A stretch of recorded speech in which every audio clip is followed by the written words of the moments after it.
3, 2, 1. Hello, everybody, and welcome to Forever Motorsports. We are live in Singapore GP FP1, but of course, we are now in the stream for FP2. Apologies for that. We just by mistake ended our first stream a little bit early, but we're going to continue watching the remaining couple of minutes, well, couple of seconds, I suppose, of FP1. But these times are not going to change anytime soon. So just to run through what's happened so far: Ferrari, Charles Leclerc, Sainz in first and second, Verstappen in third, Norris in fourth, Hamilton and Russell in fifth and sixth, Perez in seventh, Alonso 8th, Tsunoda 9th, and Ocon in 10th, Reese. Yes, a very interesting session there. Then to take you through the bottom 10, Lance Stroll finished in 11th, Gasly down in 12th, Albon 13th, Bottas 14th, Magnussen 15th, Lawson 16th, Hülkenberg 17th, Zhou 18th, 19th is Piastri, and 20th is Logan Sargent.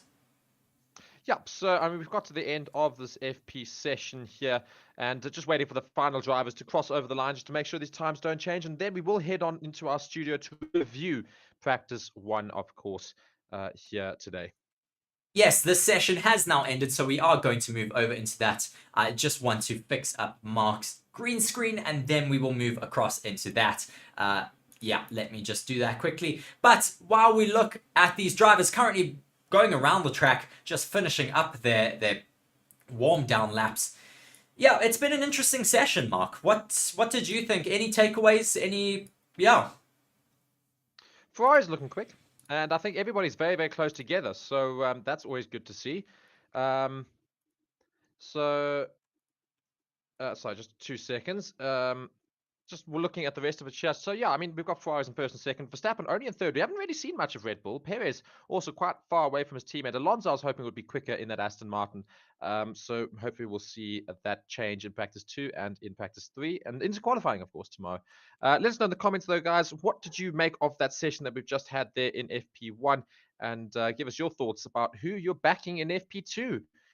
Later today, of course, will be more accurate for the race because it's going to be a little bit cooler, much as the race will be on Sunday. Yes, we will now move across into our review studio. So, let's get going for that. Hello and welcome to Forever Motorsports for the review of the Singapore Grand Prix Free Practice 1. And what a session that was there, Mark. Yeah, very, very interesting to talk you through our top 10. Charles Leclerc tops the timing boards in Free Practice 1 in Singapore with Carlos Sainz in P2, Verstappen P3, Norris P4, Hamilton P5, George Russell in 6th, 7th is Perez, Alonso in 8th, Tsunoda in 9th, and Ocon finishing up the top 10 there. Yes, and then carrying on 11th is Stroll, 12th Gasly, 13th Albon, 14th Bottas, 15th Magnussen, 16th Lawson, 17th Hülkenberg, 18th Zhou, 19th Piastri, and 20th Logan Sargent. So that was the total drivers and all their positions for FP1. Of course, it is just a practice session, nothing to take too hard too much, but great to see that everybody's running very, very close to each other. A little bit of concern for Oscar Piastri's car there. Obviously, wasn't able to get as quick as he should have been compared to his teammate who's up in fourth. The Williams aren't as quick as I was hoping they'd be. The AlphaTauri also, with their massive upgrade package, don't seem to be that quick compared to what we might have been hoping from them. But good to see the Ferraris up in first and second, and good to see the Mercedes also quite consistent in fifth and sixth. Yes, it is great to see those Mercedes getting a little bit more consistency here, as you say, in 5th and 6th. But I think the biggest takeaway is the fact that those Ferraris are looking quite competitive here today, which is good. Yeah, and it's exactly that. And I think we're going to hopefully see that continue throughout the weekend. Maybe Ferrari found a little bit of form in Singapore. Maybe this track suits their car a little bit more. But of course, don't ever count out Max Verstappen and Red Bull. I'm sure we'll see them come back very, very strong. Can any of them stop Max Verstappen winning an 11th in a row? Reese, from what you've seen in this first practice, would you say anybody could? Well, I think the Ferraris are looking quite competitive. I think they could possibly take it to the Red Bulls. I certainly hope so. We'll have to wait and see, though. Okay, so just looking at the rest of this list here, Hamilton in 5th, beating his teammate George Russell in 6th. I mean, are we surprised by this, or is this to be expected? Sorry, who was that, Mark?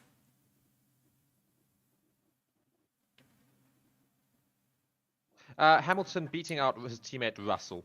Well, I think that's to be expected. I think that George Russell hasn't had the upper hand over his teammate this year. I think it certainly has been Lewis Hamilton's car this year. It's been supporting him. It's been suiting him a lot better than George Russell, that's for sure. Yeah, and just looking at the rest of the grid, of course, the practice one session was a little bit interrupted by local resident Godzilla, who made his way out to the track a couple of times during the session, causing a few yellow flags. Carlos Sainz making note of the second time it made its way out to the track. A few years ago, Max Verstappen also made note of the water monitor, who made his way onto the track as well. So clearly, as Ricciardo tried to say, maybe perhaps it's his son living on the legend here in Singapore. So great to have a little visitor there. We've had groundhogs in other places. We have cats in some tracks. And here in Singapore, we've got water monitors, aptly named. And we're naming him on Forever Motorsports, at least Godzilla. So hopefully Godzilla won't get hit by any cars in practice too. But I think it's certainly going to have to be something that might get in the way of qualifying maybe even tomorrow. And that could cause a little bit of an issue for some of the drivers on their fast lap attempts. Yes, hopefully we don't get those interruptions again. It's still possible throughout the rest of this weekend, but let's hope that those Godzillas don't interrupt running yet again this Grand Prix weekend.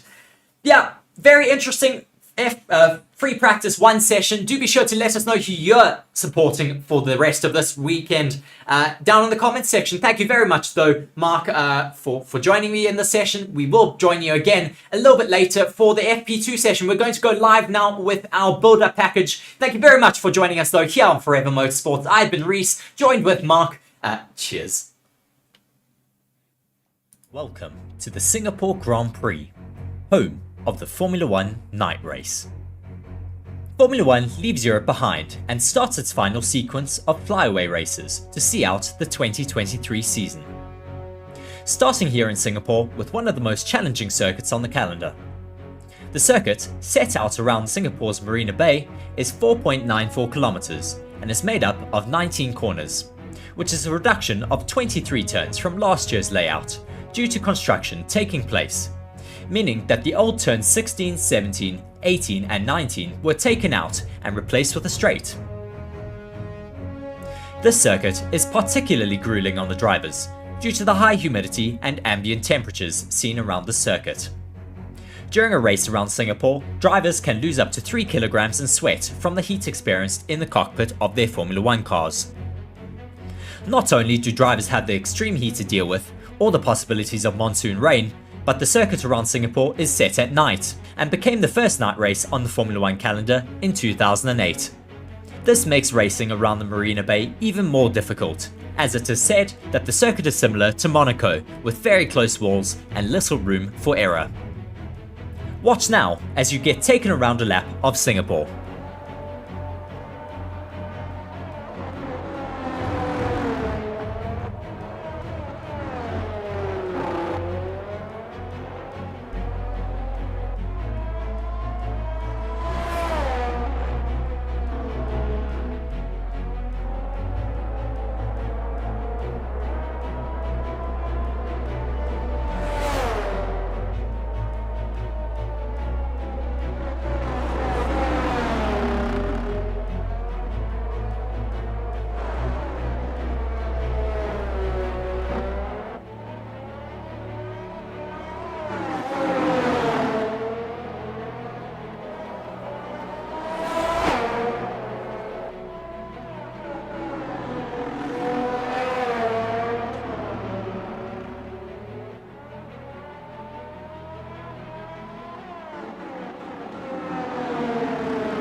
Thank you very much for watching. Be sure to like the video and subscribe to the channel. Thank you very much for watching. Be sure to like the video and subscribe to the channel for more Formula 1 content. And be sure to let us know in the comment section who you are supporting for the Singapore Grand Prix.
Welcome to the Singapore Grand Prix, home of the Formula 1 night race.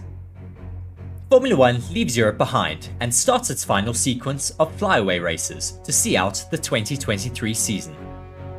Starting here in Singapore with one of the most challenging circuits on the calendar.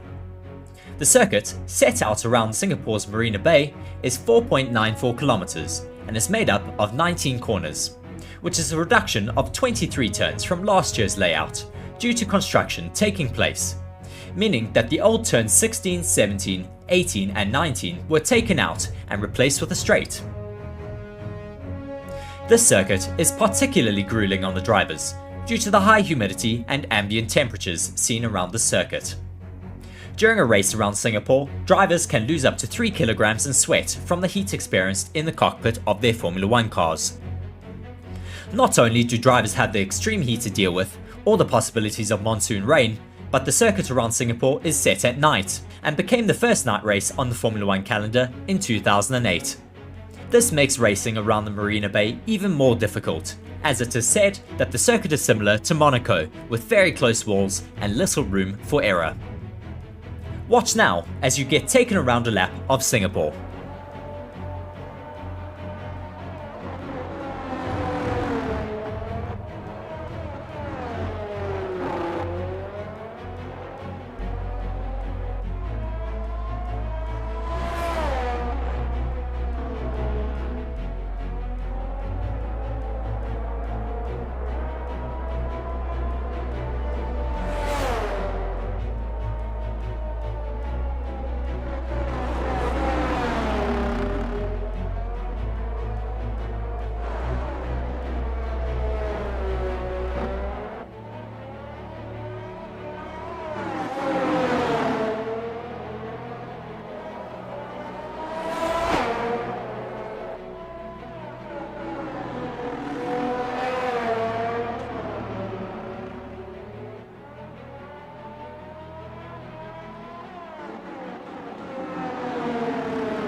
Thank you very much for watching. Be sure to like the video and subscribe to the channel.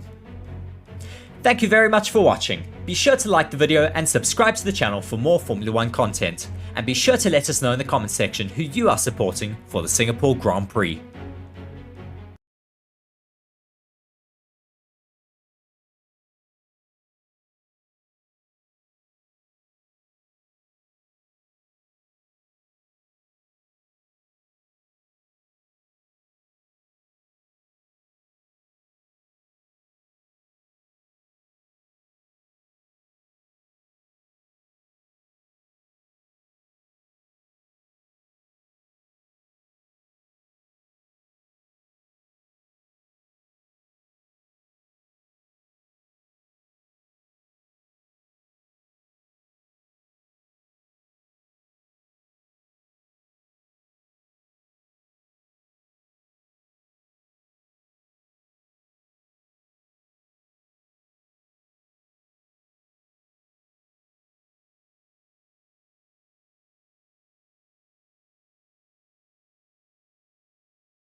Could prevent cracking due to deflection.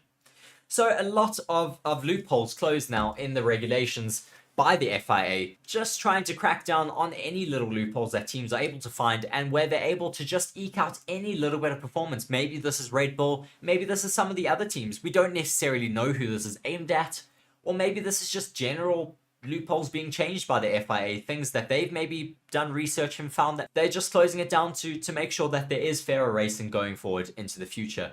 And hopefully this does maybe cause a bit of an upset in the Singapore Grand Prix, and we see other teams being a little bit closer to each other. Maybe Red Bull falls back a little bit due to these regulations coming in.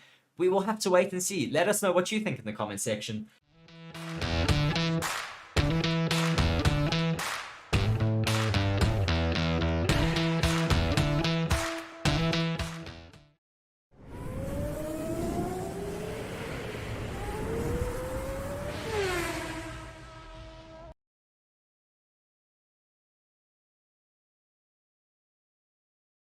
Course, due to his broken wrist.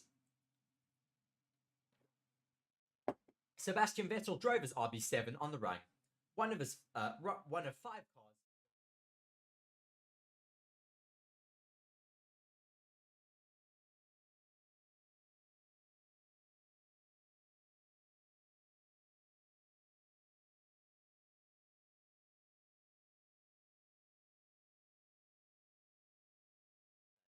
Second Red Bull team.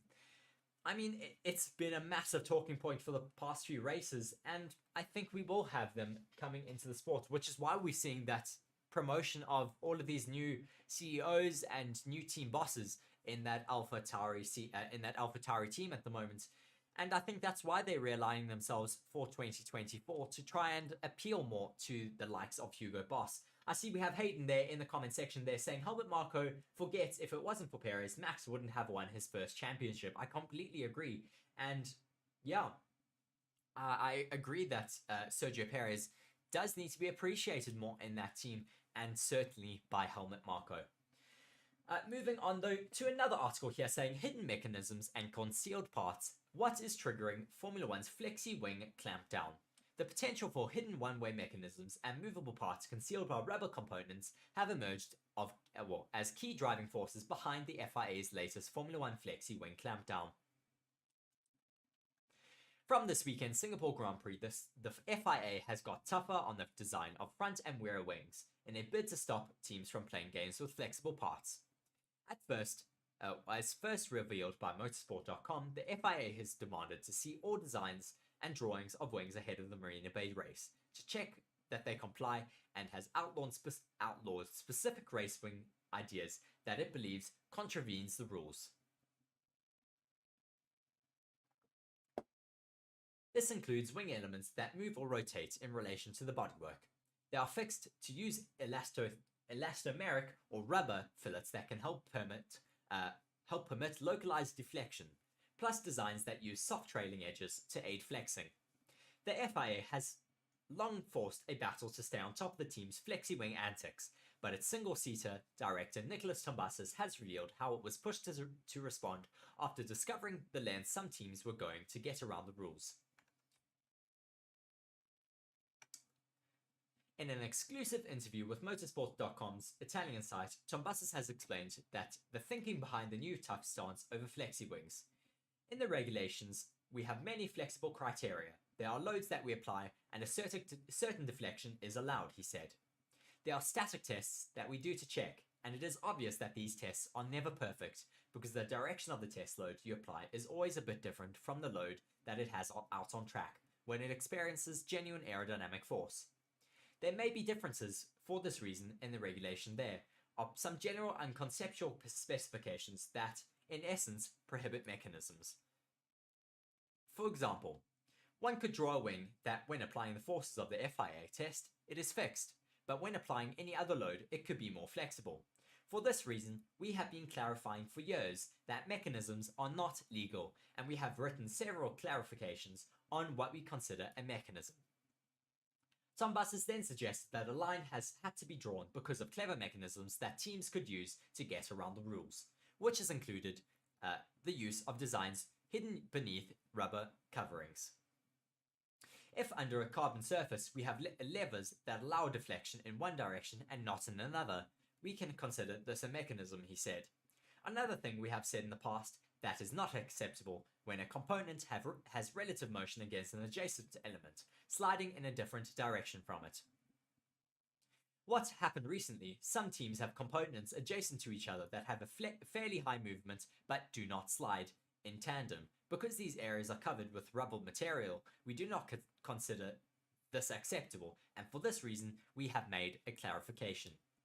Tom Basser suggests that the teams have been exploring this point with both individual front wing elements and the attachments to with the nose. Furthermore, it has been inspecting the flexibility of lower wing components to the crash structure. The flexibility of upper wing elements has been policed thanks to the introduction of reference dots from the 2021 Azerbaijan Grand Prix. He added, we have observed some rotations and we have analysed them with the teams because we conduct some examinations. At the track, we will open up their components to see what's underneath, or we will look at their drawings in CAD to better understand how their various elements work. Asked if this was done in collaborations with teams, Tom Basser said, it's not that they want to, but they have to. Lately we have seen drawings in which things were exaggerated. The trend was evident, so then we had intervened with a more severe clarification. So the FIA always going to try and get rid of ways that teams are going around the rules in 2022 and 2023 and going forward, because they want to allow teams to race more closely. We don't want teams finding little loopholes in the rules that allow them to make gains and just run away. Hopefully this is maybe finding where the Red Bulls are maybe finding a lot of pace this year, and maybe these clarifications are just going to rein them in a little bit more. We'll have to wait and see though what does happen in the Singapore Grand Prix. So just a little bit of stats going into the Singapore Grand Prix this race weekend. It is going to be the 16th round, if I'm not mistaken, of the Formula One Championship this year. It is a street circuit and has been held on the Formula One Grand Prix Canada since 2008. There's going to be 62 laps, and the circuit is a new circuit layout this year with only 19 corners. It used to be 21, but they have removed a section in the midsection with a new DRS detection zone being moved much further up. The track was built ahead of the 2008 Grand Prix here, and of course the circuit, one of the most physically demanding on the Canada, has a very bumpy street surface coupled with high humid conditions, giving the drivers plenty to think about throughout a lap. Even with a revised 2023 layout reducing the number of corners from 23 to 19, they are working with the wheel a lot. Around a high lap speed, the physical stress causing them to lose as much as 3 kilograms in body weight over the course of a race. So certainly one of the most grueling and enduring races that a Formula One driver must endure throughout a Formula One Grand Prix throughout this Canada year. So just talking a little bit about this revised circuit, I have spoken about it in another live news show, but just to go over it yet again, the redevelopment works in the vicinity of the track means Danella. Good afternoon, everyone. It gives me great pleasure once again to announce one long Namibian team to take on New Zealand this weekend, Jason Bernardo. Reducing the total number of corners from 23 to 19. The changes, which are subject to the FIA approval, and will also require the removal of the bay grandstand while the redevelopment is carried out, are expected to see the circuit length reduced from 5.063 kilometers to 4.928 kilometers, with the number of laps in the Grand Prix likely increased from 61 to 63. Really looking forward to this race weekend. I always look forward to the Singapore Grand Prix. It's also very exciting for us as a channel because it marks our 1 year point from when we started doing watch-alongs with all of you guys. So really looking forward to it. Hope that all of you will join alongside with us for this Grand Prix race weekend. Mark there just saying to Singapore, crashes galore and potential red flags. Certainly, we always have a very exciting Singapore Grand Prix with lots of flags, lots of crazy weather. It's often during monsoon season here in Singapore, so who knows what it's going to be like this race weekend, but we're certainly really looking forward to it. Thank you very much though for joining alongside with us for this Formula One live news show.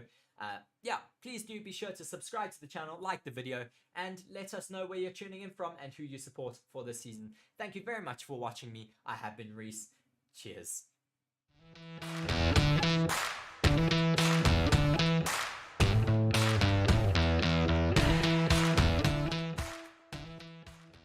Ex-Ferrari team manager slams Formula 1 teams over Max Verstappen.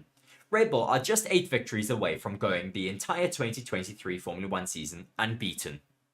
Ex-Ferrari and Williams team manager Peter Windsor believes all the teams should hang their heads in shame amidst Red Bull's ongoing dominance. After 14 races in the 2023 season, Red Bull remain unbeaten, ahead of the upcoming Singapore Grand Prix, with Max Verstappen alone having won 12 races this season. 10 of those have come consecutively, something which saw him eclipse Sebastian Vettel's record for 9 wins in a row recently at the Italian Grand Prix. Ferrari's attempt at battling Red Bull at Monza was arguably the best attempt any team has made this season so far. There are genuine beliefs that Red Bull could go the entire season unbeaten though, something which has never been achieved in the history of the sport. Red Bull are just simply in a complete league of their own, thanks to being deadly consistent at all circuits. Windsor raises the point that if it wasn't for Red Bull, there'd be questions as to why no team can perform consistently since the introduction of the new aerodynamic regulations. Red Bull are the only team who can always get their car into the right window, making Windsor question whether the other teams have taken the wrong approach to the current regulations. If that isn't the case, then Windsor wonders if some teams have hired the wrong people. The way the regulations have been drawn up for these cars, the way 9 of the 10 teams have approached it, we're now in 2023. They've had 3 years of working with this thing, and they still can't get the cars to work properly and consistently over a season, Windsor said during a YouTube stream. If it wasn't for Red Bull, you'd have to be saying, there's something wrong here. All these incredible Formula 1 teams, with their sophisticated technology, cannot get this thing to work on a consistent basis. But Red Bull are showing that it is possible, and therefore all the other teams have got the wrong approach. Either the wrong approach to hiring the people they're using to do the analysis and to design the cars, or they're unable to put what could very well be a very good aerodynamic package into practical use because there are so many new variables that have risen because of the budget gap, because of the limitation on CFD design, and because of all the other stuff that comes with that, including the sprint race format. Given off all those constraints, Red Bull have shown that it is possible to still do a great racing car consistently, from one race to the other. So long as Red Bull are showing that, everybody else needs to hang their head in shame, I think. Very, very interesting to see that Peter Windsor does believe that the other teams have just dropped the ball in terms of the new regulations. I'd love to know what all of your ideas and comments are on that.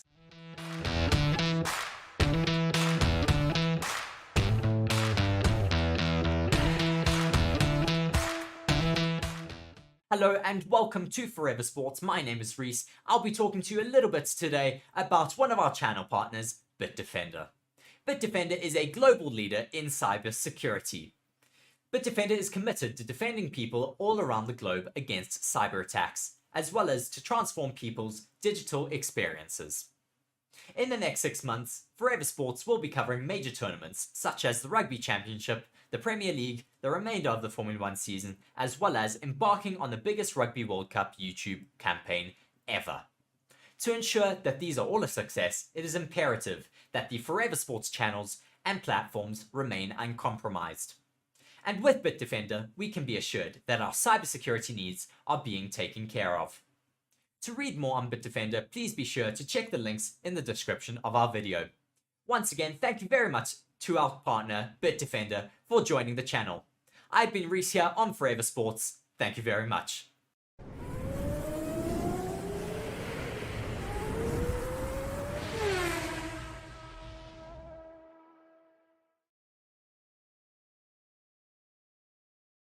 Hello and welcome to Forever Motorsports, here for another daily live news video. Yeah, once again, a lot of news to talk about. I'm sure everyone will be quite interested from the title of the video here today. Yuki Tsunoda faces a Red Bull style Yuki Tsunoda faces Red Bull style demotion threat as Daniel Ricciardo and Liam Lawson make AlphaTauri Dream Team for 2024. It was the much-awaited restart of the Formula 1 season in Zandvoort when Daniel Ricciardo fractured his hand during FP1. In the 2 races he had driven before his injury, Ricciardo showed just how good he can be when in a positive environment. The AlphaTauri team was lucky enough to have Liam Lawson though travelling with them, giving way for a surprise Formula 1 debut for the New Zealander-born driver. Considering the circumstances around his debut, Lawson had a positive start to his career. With impressive performances, Red Bull is more than happy with the oceanic neighbours ringing the sound of distress for Yuki Tsunoda. When Tsunoda had Nick de Vries as his partner, he had much less to worry about, given de Vries' subpar performances. However, with Ricciardo's addition, the AlphaTauri camp dynamics changed quickly, with neck-to-neck competition between the new teammates. Now the Japanese driver faces another challenge in Lawson, who is equaling him in every step, despite being less experienced. AlphaTauri has had 4 drivers this season, which is more than the points they currently have in the Drivers' Championship. Despite Tsunoda being the only driver to bring in points in the team, Lawson and Ricciardo's short stints have had a heavy impact on the team, with the recent results even giving room for rumours of the duo being the preferred driver lineup for AlphaTauri in 2024. Should this be the case, Tsunoda will move to Red Bull Racing as their reserve driver, and will have the testing and sim duties on his shoulders, making it an Alex Albon situation for him. With Ricciardo a part of their team, AlphaTauri will have some much needed experience in their driver lineup, which will also help Lawson learn the ropes in his first few years with the team. The dynamic would mean AlphaTauri will have the best of both worlds as they continue to improve as a team. In 2019, Red Bull announced the signing of Alex Albon to replace Pierre Gasly as Max Verstappen's counterpart. However, after failing to keep up with the Dutchman, Albon had to become the team's reserve driver, with Sergio Perez taking up his seat in 2021. The following year, after George Russell vacated the Williams seat, Red Bull fought hard for Albon to replace him, and now the Thai driver is having one of the best seasons of his career. With Tsunoda potentially becoming Red Bull's reserve driver, the example of Alex Albon could provide him with the hope of a continued career in Formula 1. However, a case can be made for whether or not the Japanese driver would want to be in that situation. For now though, all he can do is perform to the best of his abilities and hope for the best. Certainly would be sad to see Yuki Tsunoda act from that AlphaTauri team, but if there are drivers performing at a better level, then you'd have to understand why he is getting taken out of that AlphaTauri seat. We'll have to wait and see though what happens in 2024, but very, very interesting to see what does happen. I do have a poll there running at the moment in the comment section asking who do you see in the AlphaTauri seats next year. Your options are Tsunoda Ricciardo as option 1, Lawson Ricciardo as option 2, Lawson Tsunoda as option 3, which currently has no votes, and then other for option 4. Please do be sure to go and vote in that poll, as well as to join us and commenting in the comment section. Let me know where you're watching alongside from, and let me know any questions that you may have for me here today. I'd love to answer any of those for you guys in the comment section. Moving on though to our next article, speaking a little bit about Daniel Ricciardo and his return to Formula 1 in the Singapore Grand Prix. AlphaTauri confirms Ricciardo won't race Singapore Formula 1 round, but will be present. Daniel Ricciardo will attend Formula 1's Singapore Grand Prix, but will only work with AlphaTauri in an engineering capacity, as he continues his recovery from a broken hand. Ricciardo has been absent from his stunted Formula 1 comeback since the early stages of the Dutch Grand Prix 3 weeks ago, where he broke a metacarpal in his left hand in a crash at the Hoekenholz corner in second practice. He underwent surgery on his injury 2 days later, as he was replaced for the event in Zandvoort by Red Bull Junior driver and 2023 Super Formula title contender Liam Lawson. Lawson has continued to deputise in Ricciardo's place a week later at the Italian Grand Prix, as well as this weekend yet again in Singapore. The scene of Ricciardo's most recent Formula 1 victory back in 2021, when racing for McLaren, which was of course in Monza, where Red Bull team boss Christian Horner suggested Ricciardo may miss 4 races in total and may only return at the Qatar round in early October due to the time needed in his recovery process. Ahead of this week's Singapore Grand Prix race though, AlphaTauri's official pre-event media preview confirmed that Ricciardo will be present with the team in Singapore, only for engineering purposes though. The team gave no mention of Ricciardo's plans for the Japanese Grand Prix next week though. In the same press release, Lawson, who finished 11th last time out at his Monza outing, having pushed teammate Yuki Tsunoda close in qualifying too, said he definitely felt more comfortable in Monza than in Zandvoort, even if there's still a lot to learn. He added, when you get more comfortable in these kind of cars, it can make quite a big difference. Having done 2 races now, I'm also getting a better understanding of the difference between the tyre compounds, which is so important. I'd say Monza was pretty successful, even if it was disappointing to finish so close to the points. I think if I had a better start, perhaps things could have been a bit different, but it is something that I will learn from, and I'm just excited moving forward. I know this is a very tough race physically, and when you get thrown into Formula 1 in this situation, even with all the training in the world, it's still such a tough adjustment. It's going to be very difficult, but we've had a lot of training for it and doing everything we can to prepare for it. Last year, I experienced the nighttime routine as Red Bull's reserve driver. It's cool, to be honest, to go through a weekend like that. It's a bit different to normal. Obviously, the biggest adjustments will be getting used to the track, as I've only driven it on the sim, and street circuits are probably the hardest to replicate. They take confidence, and when you're new to the track, or even in my situation being new to Formula 1, having that confidence early in the weekend is pretty tricky. I'll be aiming to build up as many laps as we can, a bit like Monza, to be honest. That was the target there, and it will be a similar sort of thing this weekend. Generally, I like street circuits. For example, I absolutely love Monaco, so I'm expecting to enjoy Singapore too. Well, glad that we'll have Daniel Ricciardo back in Formula 1 and back in the Formula 1 paddock this race weekend in Singapore, and certainly looking forward to seeing what Liam Lawson can do this race weekend. I think, as he says he quite enjoys street circuits, we'll be waiting and watching to see whether he'll be able to have a good race weekend out here in Singapore. It's a very difficult track, but if anyone can do it, I think the rookie of Liam Lawson should be. Moving on though to another Red Bull based article, how Red Bull can win the Constructors Championship in Singapore this race weekend. Just jumping to the comment section quickly, I see Mark is there saying hello. Thank you very much for saying hi there, Mark. I see we do have a couple people though in the comment section. Do be sure to just let me know where you're watching from and say hi. Moving on though with this article, Red Bull's dominant Formula 1 season could see it clinch its first title of the year in Singapore this weekend. For the first time this season, Red Bull can walk away from a race weekend with the Constructors' Championship clinched.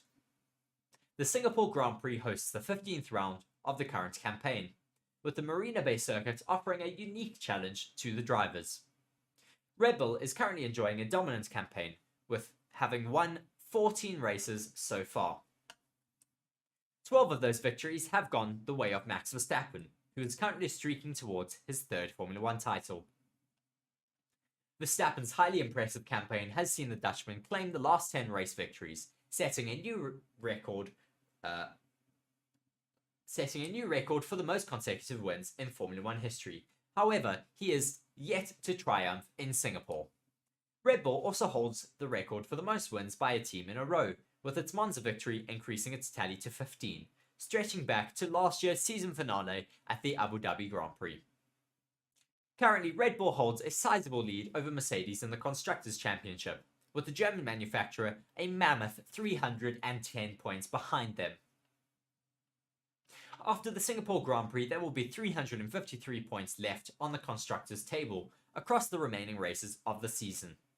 It means that Red Bull must outscore Mercedes by 43 points to secure its first back-to-back titles since 2012 to 2013.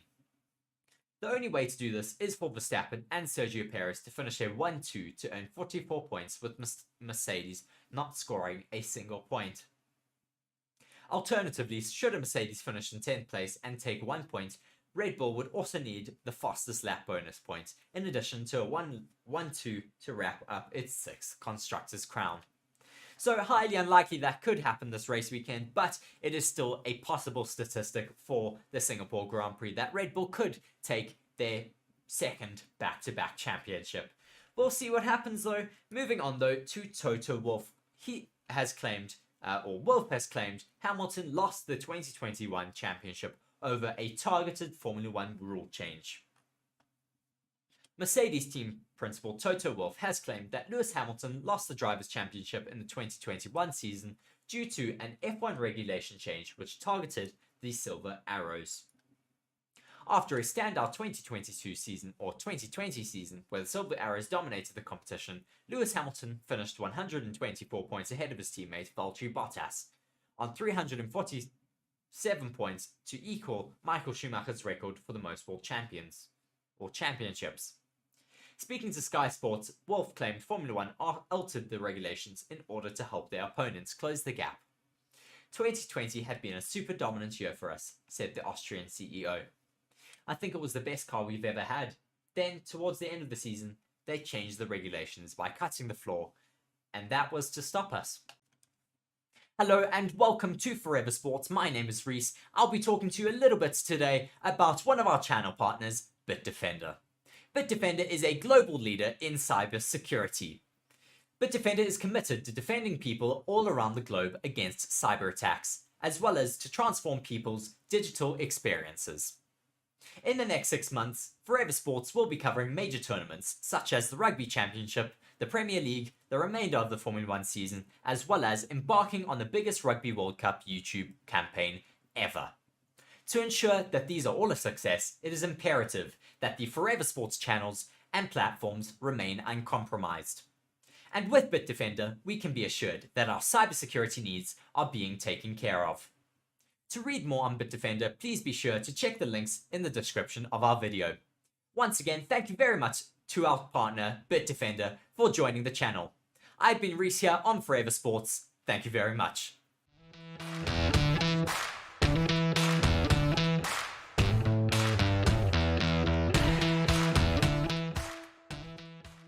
While the ever-controversial 2021 finale at the Abu Dhabi Grand Prix remains a big reason why Mercedes lost the Drivers' Championship, Wolff believes a broader Formula 1 regulation change were made in order to stop them. We lost the 2021 Drivers' Championship for many reasons, he said. One was the final race, but we also lost it because those regulations were set in place in order to reduce the advantage we had had.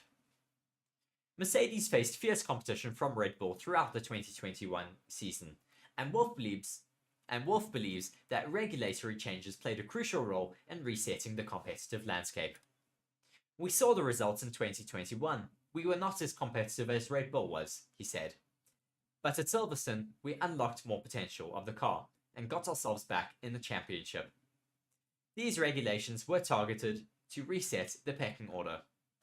Currently, with a lot of talk being around different championships of the past, there's a lot of people calling for Schumacher to lose his first championship.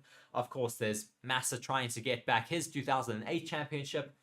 People always calling for Lewis Hamilton to try and get back his 2021 championship.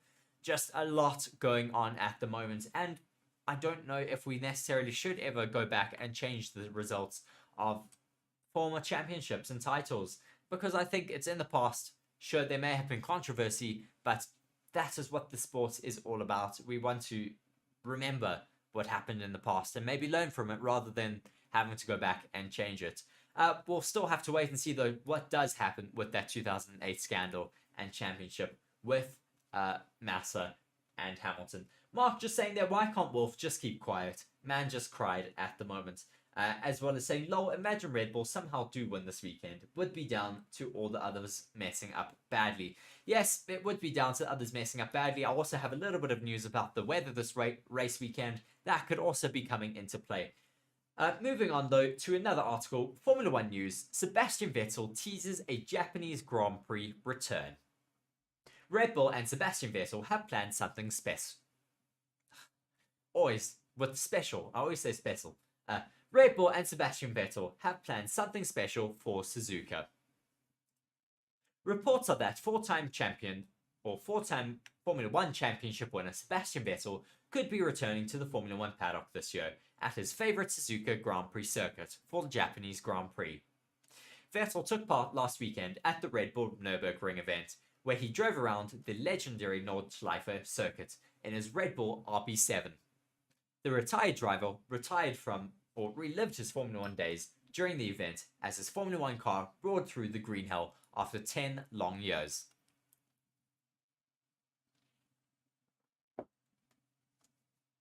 After the event, he revealed that the motive to participate in it was to inspire people to have fun in a more responsible way. His initiative, called Race Without Trace, aims to raise awareness of the benefits of sustainable fuels. Suzuka is a circuit that Vettel has a soft corner for, and he seems to have mastered it well, as he had won his second title there in 2011. Not only that, but during his run with Red Bull, Vettel won all 4 races in Suzuka from 2009 to 2012. After announcing his retirement last year, Vettel revealed that if he was given the chance to race in Suzuka again, he would seriously consider the opportunity as a once-off comeback to Formula 1. From the looks of it, Red Bull seems to have paid attention to his words, as the 36-year-old is all set to be with the team in Suzuka. Although he was racing for Aston Martin in the last season of his career in Formula 1, from a recent tweet with Red Bull Racing Daily on X, it looks like the Milton Keynes-based outfit and Vettel have an event planned at Suzuka. Fans could expect some high-speed drama at the event, with Vettel most probably racing around the circuit in his RB7 Formula 1 car. But the nature of the event still remains a mystery. On the Red Bull Racing Daily Twitter or X page, they had a tweet that said Sebastian Vettel and Formula 1 are planning something for the Japanese Grand Prix. He has also revealed that he is also a little nervous about the planned special event in Japan.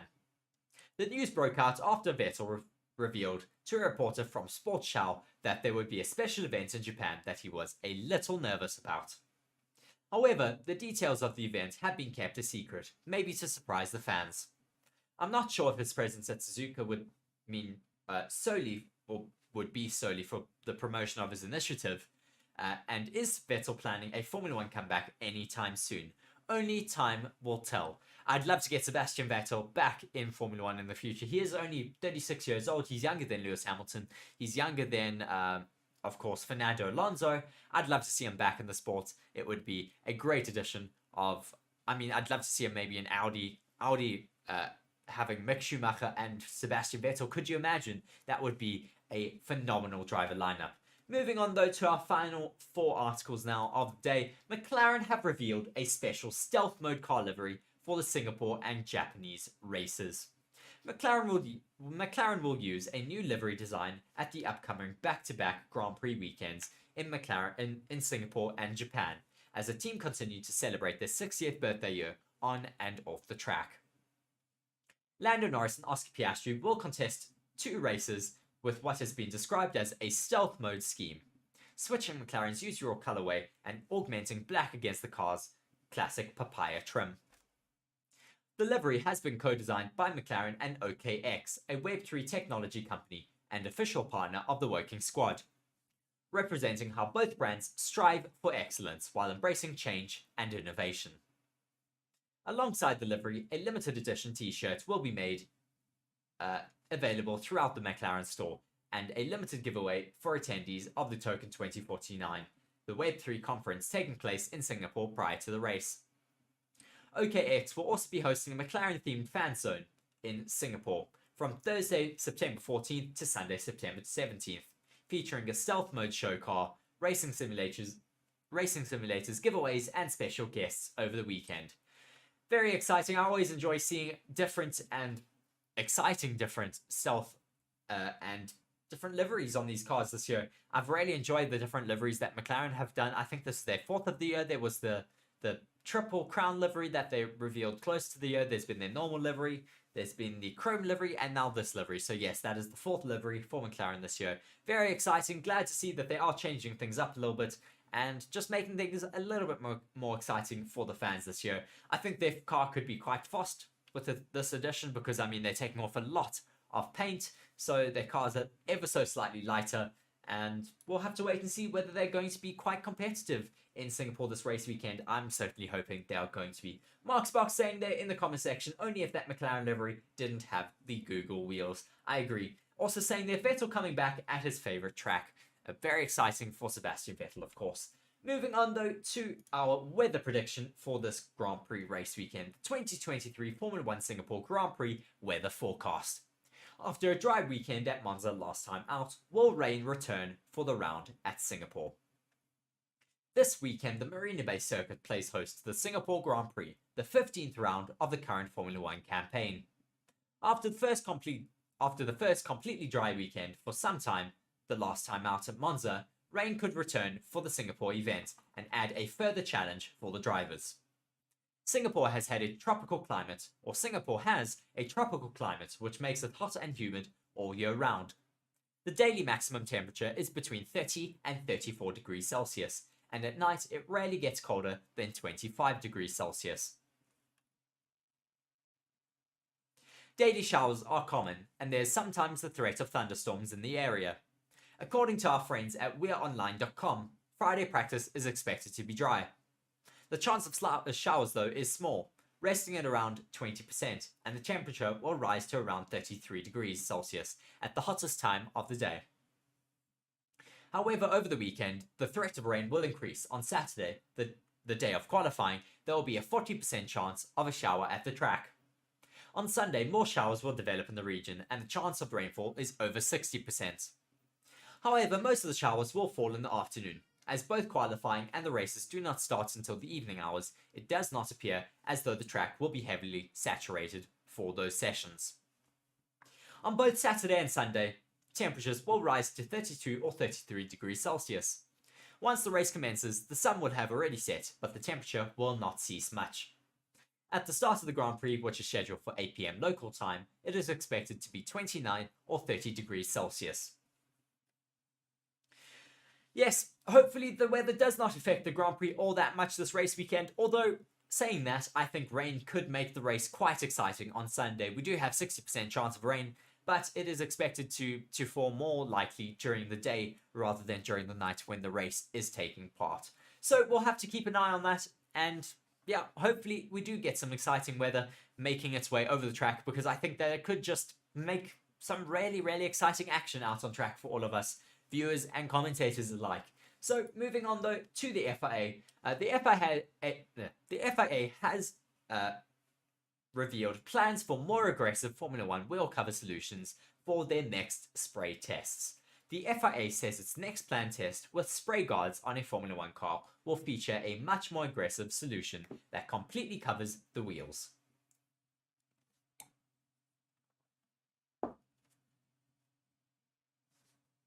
A first trial of an idea in Silverstone in July did not yield the results hoped for, with the wheel fairings used only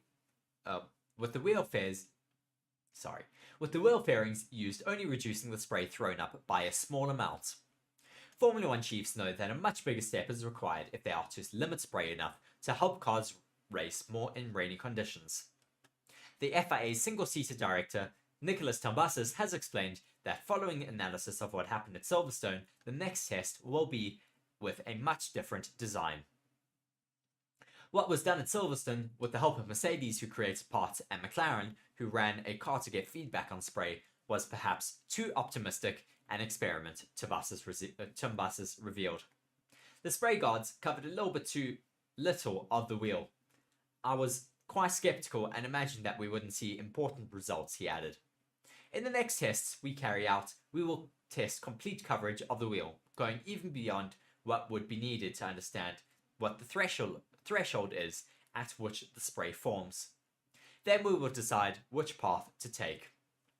Tombasas has explained just how complicated finding a solution is, with the excessive spray thrown up by Formula 1 cars being triggered by different factors. The first is from the water that is extracted from the tyres and shot upwards, he said. A second effect derives from the accumulation of water beneath the wheel and the asphalt in the tyre squirt area, which is between the wheel and floor edge, which is sucked up into the diffuser. The third effect is given by the water that stagnates in the cracks and in the ground, and under pressure of the diffuser is sucked up and expelled. He added, "We believe that the spray coming from the wheels corresponds to approximately 40% of the total. If we were able to limit this phenomenon, it is clear that the drivers would not have complete visibility, but there would be a significant improvement." Tombasas had said the FIA has been looking at tools used by road car industry to simulate wet weather conditions when it comes to ensuring safety.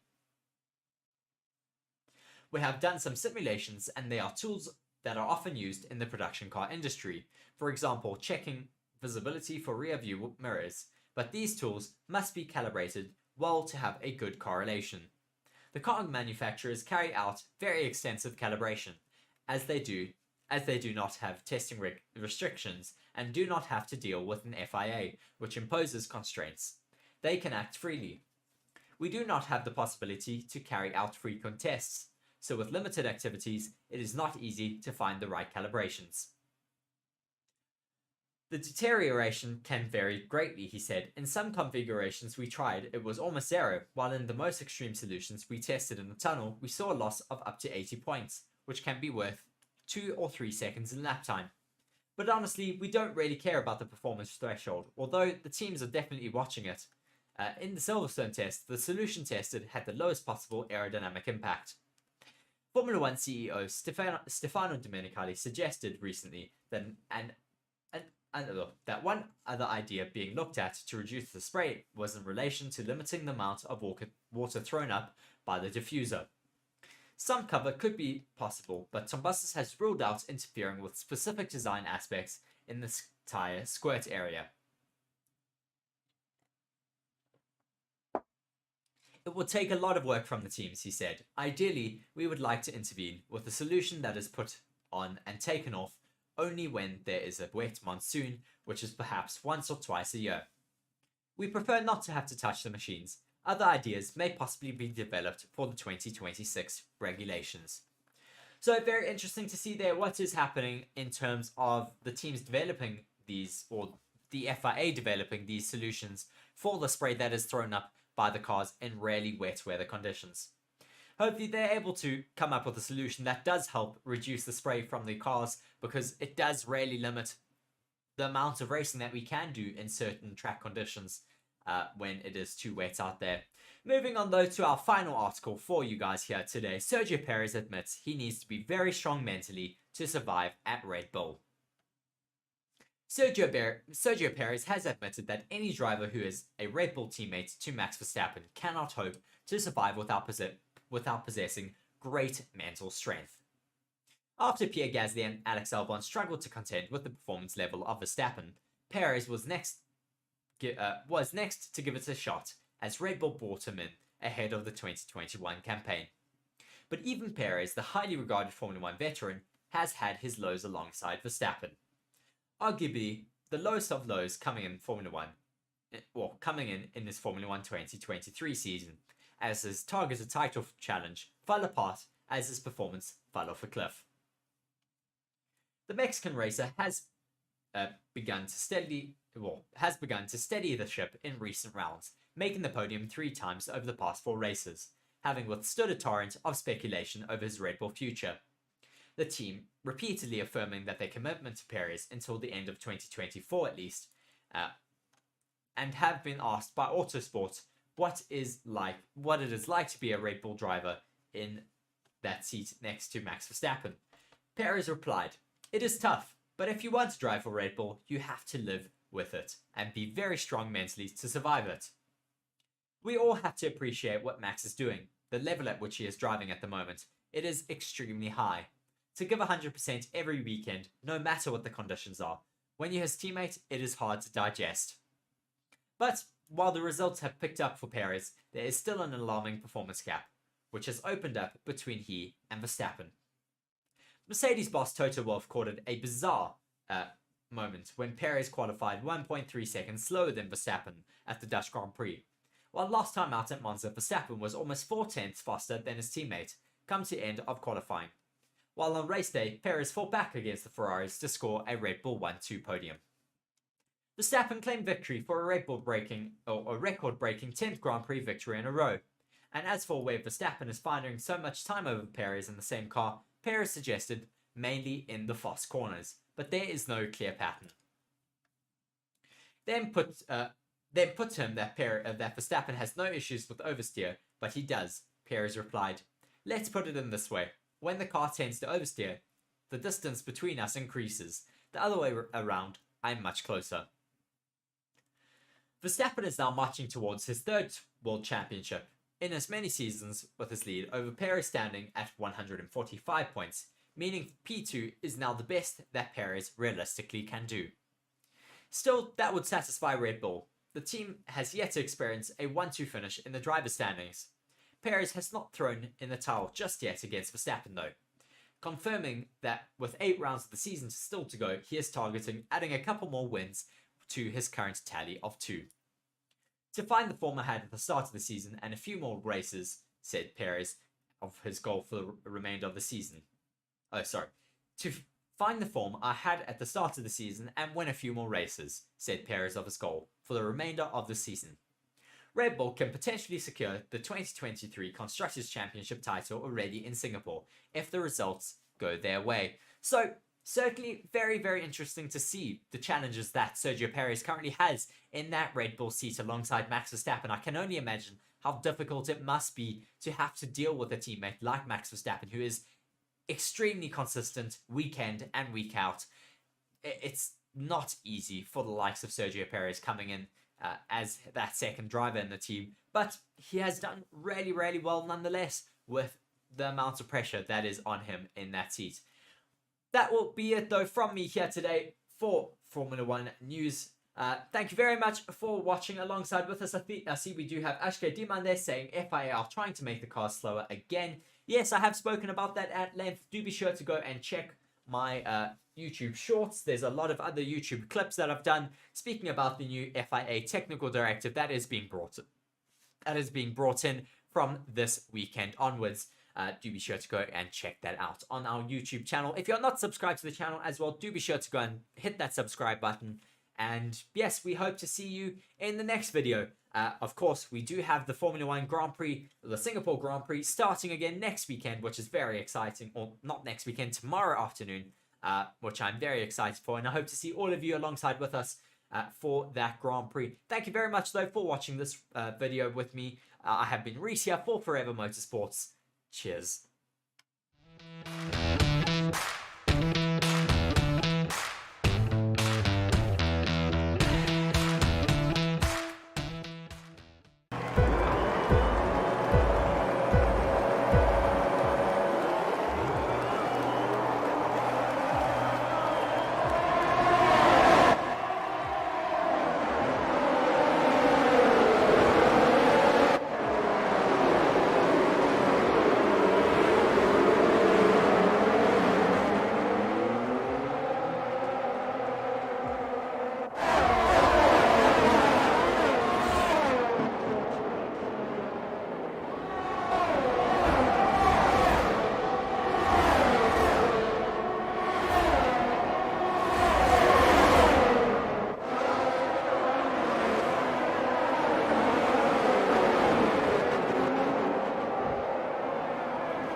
the FIA will be bringing a new technical directive to the Singapore Grand Prix. The new technical directive is not entirely new. A similar technical directive was also in force in 2021 until the end of 2022.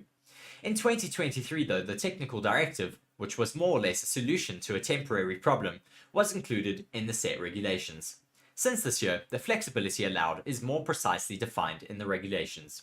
But now it is necessary to reintroduce the technical directive to close down on loopholes that teams have found throughout the year, especially through certain interpretations of the text in the rules, as Formula 1 teams always do. Goss has said, but over the season, we felt that there has been a little bit too much creep in the design details of aerodynamic concepts and components. The FIA has been paying explicit attention to 4 main issues. The first indicates movement. Up, down, front, rear, left, and right of the wings relative to component that it is connected to. The second is more or less the same, but says that the wings are also not allowed to rotate relative to other components. Thirdly, elastic components are also not allowed, materials that can move under certain pressure and then easily bend back to their original shape. Finally though, components with a soft and bendable edge on the back are also prohibited. This material could prevent cracking due to deflection. So a lot of loopholes closed now in the regulations by the FIA, just trying to crack down on any little loopholes that teams are able to find and where they're able to just eke out any little bit of performance. Maybe this is Red Bull, maybe this is some of the other teams. We don't necessarily know who this is aimed at, or maybe this is just general loopholes being changed by the FIA, things that they've maybe done research and found that they're just closing it down to make sure that there is fairer racing going forward into the future. And hopefully this does maybe cause a bit of an upset in the Singapore Grand Prix and we see other teams being a little bit closer to each other. Maybe Red Bull falls back a little bit due to these regulations coming in. We will have to wait and see. Let us know what you think in the comment section.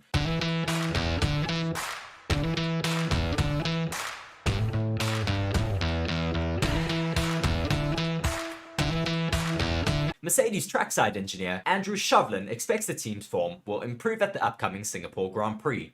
The team have not scored a podium since the British Grand Prix, with both Lewis Hamilton and George Russell receiving penalties at the most recent race in Monza. Although they had the pace to challenge for a podium at the high downforce Zandvoort circuit, the team made a gamble to stay out during the opening lap downpour, which severely compromised their race. Chauvelin expects a repeat of this form for the upcoming race around the Marina Bay circuit.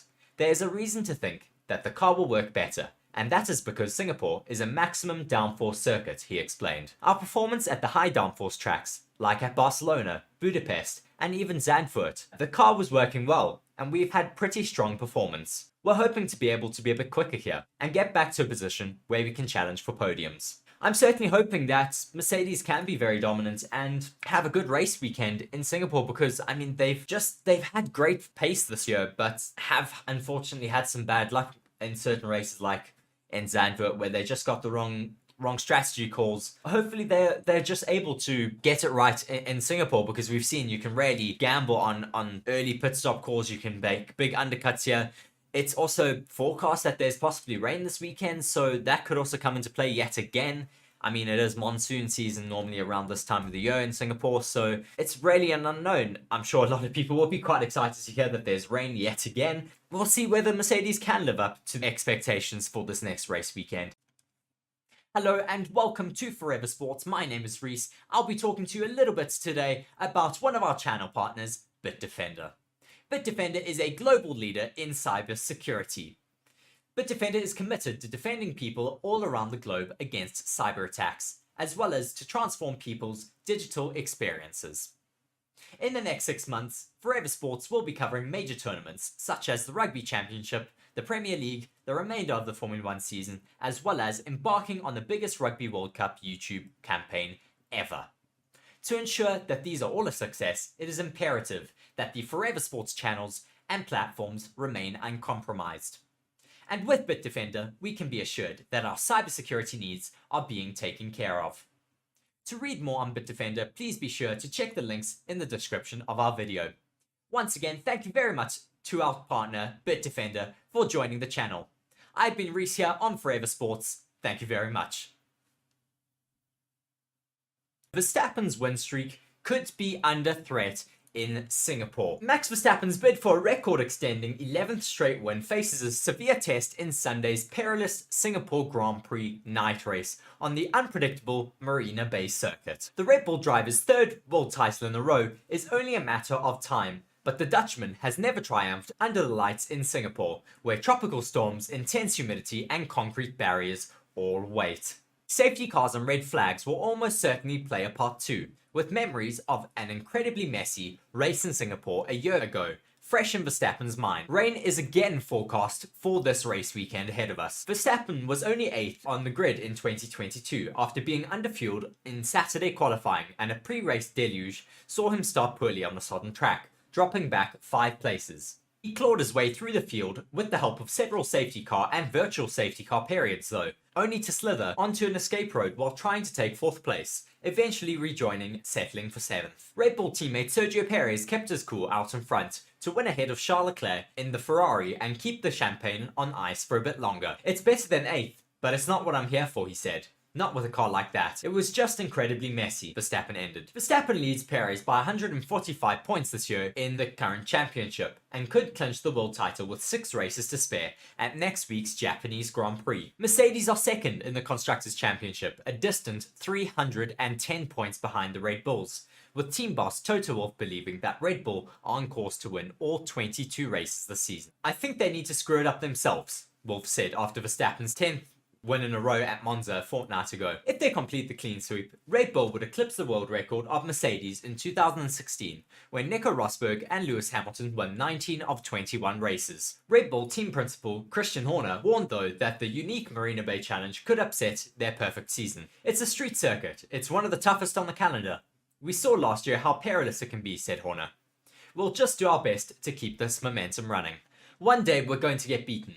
It's just a question of when, and we've just got to make the win as far away as we can." Wolff believes though that Mercedes may have their best chance to upset the Red Bull run on a track where straight line speed is not so crucial, but grid position is everything because of the difficulty in overtaking. "Singapore is back to high downforce and coming towards our direction a little bit more," he said. "It will be important for us to maximize that opportunity when it comes." Well, we'll have to wait and see whether the likes of Mercedes can possibly get on that top step here in Singapore.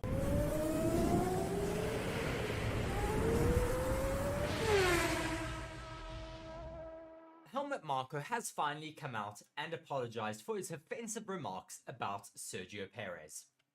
The Red Bull consultant Helmut Marko has apologized for blaming Mexican driver Sergio Perez's fluctuation in form on his cultural heritage. The 80-year-old Austrian, who is an advisor to the dominant Formula One team, issued a formal statement on Friday. "I would like to apologize for my offensive remark and want to make it absolutely clear that I do not believe that we can generalize about the people from any country, any race, and any ethnicity," Marko said. "I was trying to make a point that Sergio Perez has fluctuated in his performance this year, but it was wrong to attribute this to his cultural heritage," Marko added. Marko, a former racer and close friend of the late Red Bull owner Dietrich Mateschitz, had made his remarks on the energy drinks company's television station following last weekend's Italian Grand Prix at Monza, wrongly describing Sergio Perez as South American. "We know that he has problems in qualifying, he has fluctuations in form. He is South American and he is just not as completely focused in his head as Max Verstappen is or Sebastian Vettel." These are the comments that landed him in that hot water, and yeah, it is not the first time that Marko has referred to Perez as being from South America. The Mexican, though, comes from Guadalajara, which is geographically in North America. An earlier attempt by Marko to clarify his comments only dug him in deeper.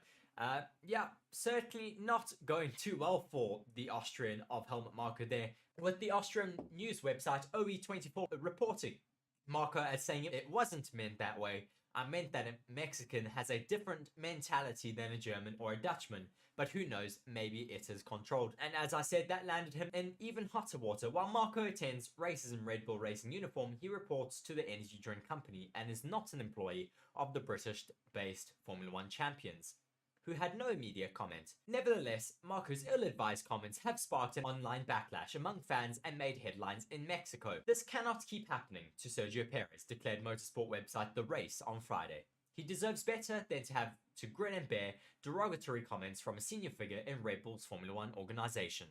The way Helmut Marko talks about him needs to stop. The Red Bull Racing daily feed on social media site X commented in a statement to its 35,000 followers, "Such comments will not be tolerated. A racial stereotype was used to criticize his performance, which is absolutely disgraceful and inexcusable," it said.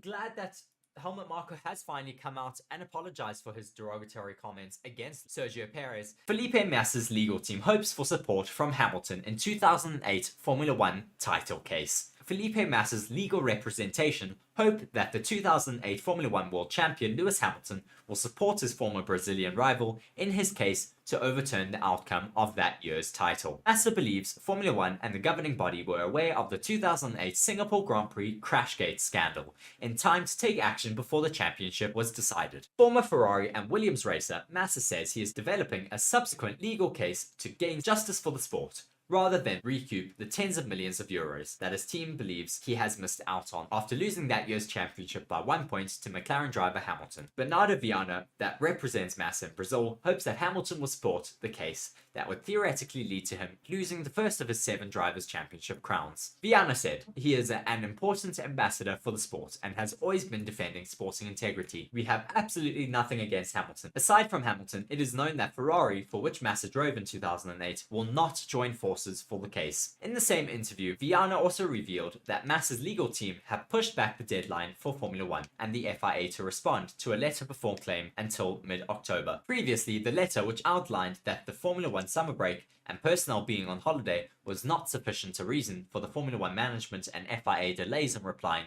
stated a deadline to respond of last Friday, the 8th of September, ahead of potentially launching a formal challenge in the British High Court. Speaking to Motorsport.com last week, Viana said, "So we are waiting for their response. If their response is adequate, and if they approach us for any conversation, that is okay. If their response is not adequate, we're just going to move forward with the legal strategy that we have in place." Really interesting that they want to get Lewis Hamilton involved. I highly doubt that he will ever get involved in this case, because of course it means that he would lose his 2008 World Championship. Yeah. Hello and welcome to Forever Sports. My name is Reese. I'll be talking to you a little bit today about one of our channel partners, Bitdefender. Bitdefender is a global leader in cyber security. Bitdefender is committed to defending people all around the globe against cyber attacks, as well as to transform people's digital experiences. In the next 6 months, Forever Sports will be covering major tournaments such as the Rugby Championship, the Premier League, the remainder of the Formula One season, as well as embarking on the biggest Rugby World Cup YouTube campaign ever. To ensure that these are all a success, it is imperative that the Forever Sports channels and platforms remain uncompromised. And with Bitdefender, we can be assured that our cybersecurity needs are being taken care of.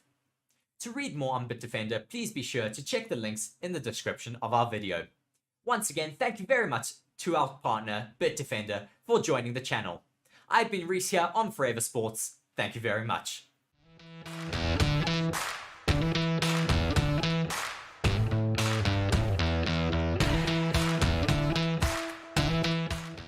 Mercedes trackside engineer Andrew Shovlin expects the team's form will improve at the upcoming Singapore Grand Prix. The team have not scored a podium since the British Grand Prix, with both Lewis Hamilton and George Russell receiving penalties at the most recent race in Monza. Although they had the pace to challenge for a podium at the high downforce Zandvoort circuit, the team made a gamble to stay out during the opening lap downpour, which severely compromised their race. Shovlin expects a repeat of this form for the upcoming race around the Marina Bay circuit. There is a reason to think that the car will work better, and that is because Singapore is a maximum downforce circuit, he explained. Our performance at the high downforce tracks, like at Barcelona, Budapest, and even Zandvoort, the car was working well, and we've had pretty strong performance. We're hoping to be able to be a bit quicker here, and get back to a position where we can challenge for podiums. I'm certainly hoping that Mercedes can be very dominant and have a good race weekend in Singapore, because I mean they've had great pace this year, but have unfortunately had some bad luck in certain races, like in Zandvoort, where they just got the wrong strategy calls. Hopefully they're just able to get it right in Singapore, because we've seen you can really gamble on early pit stop calls. You can make big undercuts here. It's also forecast that there's possibly rain this weekend, so that could also come into play yet again.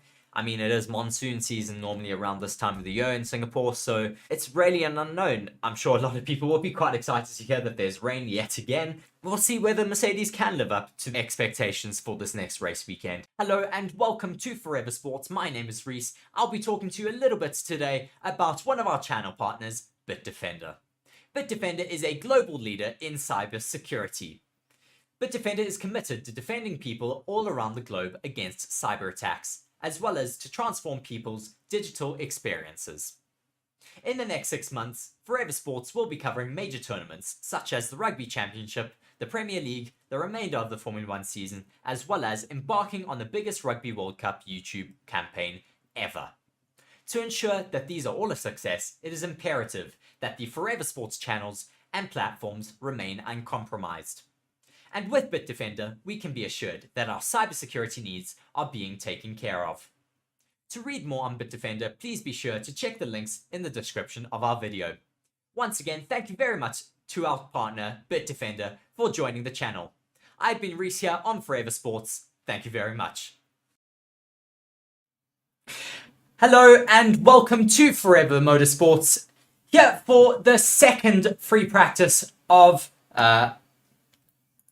today. Sorry, just seeing that I need to change that heading, and that's not fixed. So, getting into this free practice session, certainly looking forward to what's going to happen off the back of free practice 1 earlier this afternoon. Should really be a very, very exciting session ahead of us. Just going to fix my green screen for 2 seconds, and then we should get back underway. Yeah, but let me know in the comment section who you guys are certainly supporting for this next free practice session. I think it's going to be very, very exciting to see what happens. I mean, those Mercedes are looking quite quick. The Ferraris are looking quite quick as well. Aston Martin, not where I would have expected them to be. I'm hoping that they're going to be able to pick up the pace a little bit. Certainly not where I want them to be right now. I want them to be able to get a little bit higher up the order.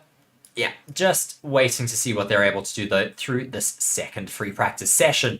I think we're going to get some more similar runs for qualifying tomorrow afternoon, as well as race runs, because it's going to be very similar to the conditions that we're going to get tomorrow afternoon in that qualifying session, of course. Yeah, looking very, very exciting for this free practice session. We are just going to run, though, for you guys, a little pre-show package, just to show you around Singapore a little bit. So do be sure to stick around for that as I get that going for you right now. Welcome to the Singapore Grand Prix, home of the Formula 1 night race. Formula 1 leaves Europe behind and starts its final sequence of flyaway races to see out the 2023 season. Starting here in Singapore with one of the most challenging circuits on the calendar. The circuit, set out around Singapore's Marina Bay, is 4.94 kilometers and is made up of 19 corners, which is a reduction of 23 turns from last year's layout due to construction taking place, meaning that the old turns 16, 17, 18 and 19 were taken out and replaced with a straight. This circuit is particularly grueling on the drivers due to the high humidity and ambient temperatures seen around the circuit. During a race around Singapore, drivers can lose up to 3 kilograms in sweat from the heat experienced in the cockpit of their Formula 1 cars. Not only do drivers have the extreme heat to deal with, or the possibilities of monsoon rain, but the circuit around Singapore is set at night, and became the first night race on the Formula 1 calendar in 2008. This makes racing around the Marina Bay even more difficult, as it is said that the circuit is similar to Monaco, with very close walls and little room for error. Watch now as you get taken around a lap of Singapore.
Thank you very much for watching. Be sure to like the video and subscribe to the channel. Thank you very much for watching. Be sure to like the video and subscribe to the channel for more Formula 1 content. And be sure to let us know in the comment section who you are supporting for the Singapore Grand Prix. Well, hopefully now you're a little bit more familiar with the Singapore track that we are all racing at this afternoon in, of course, the Marina Bay in Singapore. It's a very, very exciting track, a super difficult track. We'd seen that in FP1. Not really catching out too many drivers, but of course still taking a little bit of time for some of those drivers to get used to it, specifically with the likes of Liam Lawson, still a bit off the pace of Yuki Tsunoda. Yeah, we will have a look and see what happens with that session, of course, that's coming up in the next 25 minutes. Do be sure to let me know where you guys are watching from. Always happy to know and get to know you guys all a bit better in the comment section. Just a little bit more time to go until all of our regulars normally jump back into the chat. That's normally with about 10 minutes to go to the session. So, still another 24 minutes left to get going. Just watching a press conference with Fernando Alonso. And I'd like to hear your opinions on Fernando Alonso. How long do you think he could stay in the sport for? I would love to see him, of course, stay indefinitely in the sport. But that's, of course, a bit unrealistic. With an, I don't want to say it, but an aging driver. With Fernando Alonso, he's, of course, absolutely brilliant. And I don't want to take anything away from him. But how long do we expect him still to stay in the sport? He is very competitive, of course, at the moment at 42 years old. But how long is he going to be able to keep up that competitiveness in Formula 1? I'd love to be able to see him up until his 50s, up until he can't go anymore. I'd love to see him staying around for as long as he wants, really. Mark, unfortunately, will not be joining us for this session as he has some work to do, but I will, of course, be with you guys for the entirety of this session here today. Yeah, still a little bit of time to get going, but we will keep you updated with everything that is going on in this practice session. I'm going to jump onto Twitter a little bit, and if you guys want to follow all of my tweets on Twitter, it is linked down in the description of this video. Yeah, just seeing what is happening maybe a little bit. I see before this race weekend, Alex Albon launched a whole bunch of clothing. So if you're an Alex Albon fan, you should probably go and check out his merchandise store. Yeah, very exciting for him. Just scrolling up to the latest Formula 1 news. A lot of people, of course, off the back of that FP1 session, talking a lot about Godzilla. Godzilla, if you weren't too familiar and didn't watch that FP1 session, was a lizard that has been running across the circuit. Not the first time we've seen these lizards running across the Formula 1 circuit here in Singapore. We had them in the past. I think it was 2018 when we had Max Verstappen's first encounter with Godzilla this year, or at the circuit. I mean, really interesting that we've had this issue a lot more than we've had in previous years. Hopefully it shouldn't affect the race or too much, or any of the sessions or too much, but we'll have to wait and see if we get Godzilla on the circuit once again. Yeah, a bunch of you now jumping onto the stream. Thank you very much for joining. Be sure to like the video and subscribe to the channel if you are not already subscribed. Yeah, looking forward to this next session getting underway. Just waiting for it to get underway now. Not too long left to get going. Another 22 minutes left until the session gets underway. Just looking at a few more of the drivers' comments on the lizard. I mean, Lewis just said on the radio, "There's a giant lizard." I mean, thanks. Looking at other drivers out there, seeing that there was Lawrence Barretto. Why is he in shorts and slops out in Singapore? That's very interesting to see. Yeah, just seeing some more replays of that lizard out on track, as well as just some more drivers' reactions to that first practice session. Looking at some of the F1 cars' aerodynamic updates for this race weekend, Aston Martin have inspired a downwash water slides now on the McLaren. McLaren have brought updated side pods to this race weekend, as well as they ensure consistent delivery of high energy over the beam wing and ensure that the tire contact patch and diffuser result in consistent rear downforce for various car attitudes. Very interesting to see that those upgrades are being brought with inspiration, of course, from Aston Martin. We're also seeing those massive upgrades, of course, to the AlphaTauri cars this race weekend, and that is also heavily inspired by the Aston Martins, the McLarens, as well as their sister team, the Red Bulls. Will those teams find a lot more pace though this race weekend? We'll have to wait and see what happens in the second practice session. I think this is where we're going to see a lot more relative times being put down because of those upgrades this race weekend. We'll have to wait and see though. It's going to be very interesting. Let us know. I'm going to throw up a poll for all of you guys now. Who do you think will top the FP2 session? And of course, if your option for the poll is not there, do be sure to drop it down in the comment section and I'll try and catch that and read that out on the stream. Who do you think will top FP2? So your options are Leclerc, because off the back of FP1, he's certainly looking very competitive. Your second option will be, the normal one, Verstappen. And then third, let's throw a bit of a different one in there. Trying to think of who to put in there. Option 3 will be other,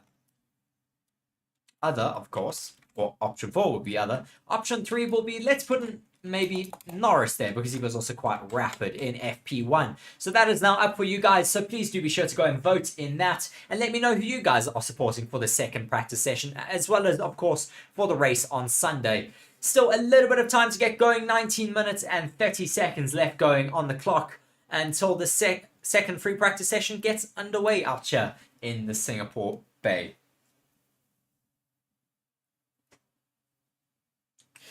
Lots of people, of course, off the back of that first practice session, very excited to see the Ferrari are looking quite competitive here today. Already people saying at Leclerc's letters on Twitter saying it's only free practice, but Charles Leclerc P1, Ferrari 1-2, Charles Leclerc with 3 fastest sectors. Well, you never know. It is, as you said, free practice 1. So we'll have to wait and see whether they can continue their pace from free practice 1 into free practice 2. It's going to be difficult, but not impossible for those drivers out there.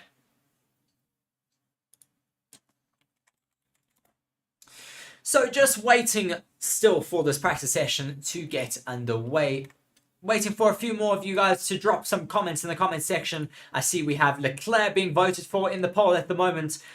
Interesting. Do be sure, if you haven't voted in the poll already, let me know who you are voting for, who you are vying for, who you think will be able to take that top spot at the end of FP2. FP2 is going to be quite an important session.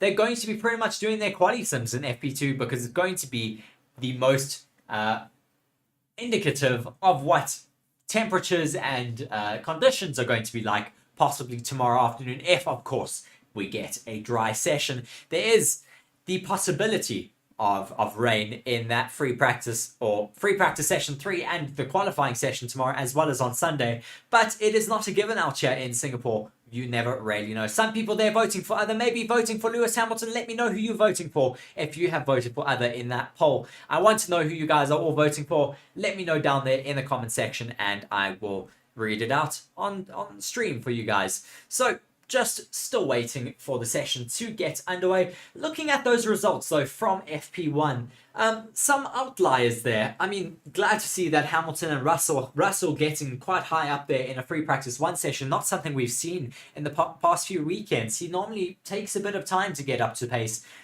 with his teammate Lewis Hamilton, but he is up there in P6 right now, right behind him.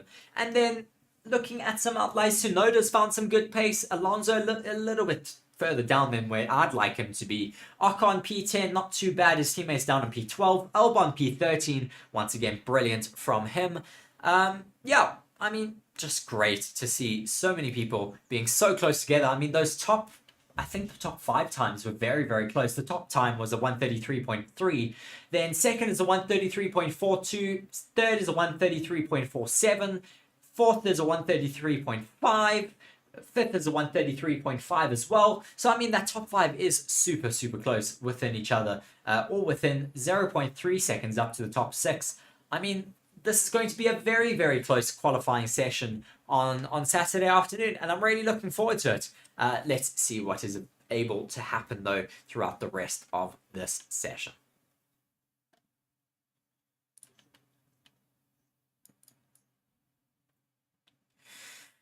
"15 minutes left to go. Ramping up now, certainly, for the session. Waiting to see. Still waiting for all of your comments to let me know who you are supporting. No one letting me know in that comment section. Come on, guys. Just send me a chat there. Let me know who you are supporting.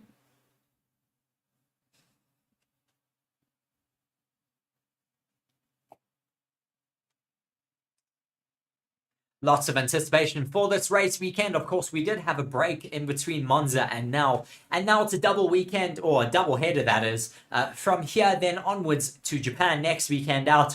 Very exciting to hear that we have possibly, I think it's, well, yes, it is. I know it's Sebastian Vettel is going to be making an appearance at the Japanese Grand Prix. I don't know if he's going to be doing any show runs, but I know that he is going to be jumping into turn 2 at least, and doing some environmental work there. Sorry, I apologize for the helicopter making its way overhead. But they are going to be making their, well, Sebastian Vettel is going to be there in turn 2 and setting up some beehives with the locals there in Japan. So very cool that we'll at least see Sebastian Vettel in Japan. Hopefully he'll get on the racing commentary, possibly. That would be quite cool as well. Yeah, we'll just have to wait and see what happens there. Just seeing that the titles are now rolling for the Formula 1 stream. So very, very close to getting underway here. Looking at our title champion at the moment, I mean, you have to say that he's got this championship pretty much under lock here. He could take it in the next few races. I think in Qatar he has the possibility of taking the World Championship himself. And then this weekend, Red Bull have a chance of taking the Constructors Championship, but that would mean that Mercedes would not take any points this weekend, which is seeming highly unlikely. But we'll have to wait and see what does happen, of course.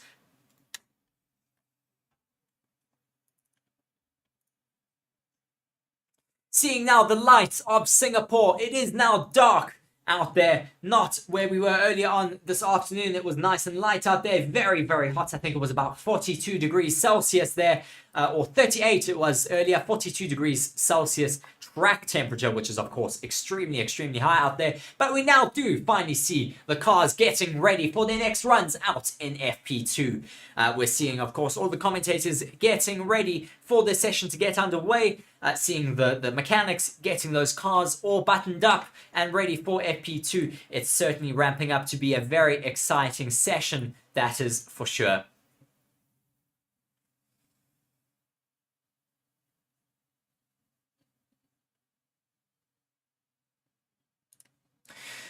So just watching a replay of Charles Leclerc's fastest lap there in FP1, looking so confident on the steering wheel, not making many corrections there at all, which is what you want to see as a driver. You want to be very, very confident on the steering wheel. You don't want to have to make multiple corrections.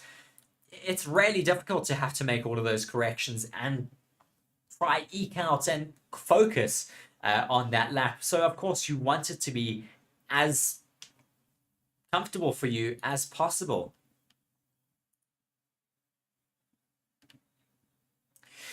Still waiting for some more of you to let me know who you're supporting in that comment section. Waiting for this stream to get up and running. I see we have a bunch more of you now in the in the stream, that is. Please be sure to like the comment, like the stream, as well as drop me a comment letting me know where you're watching in from. I see a lot more people of you are voting in the poll now.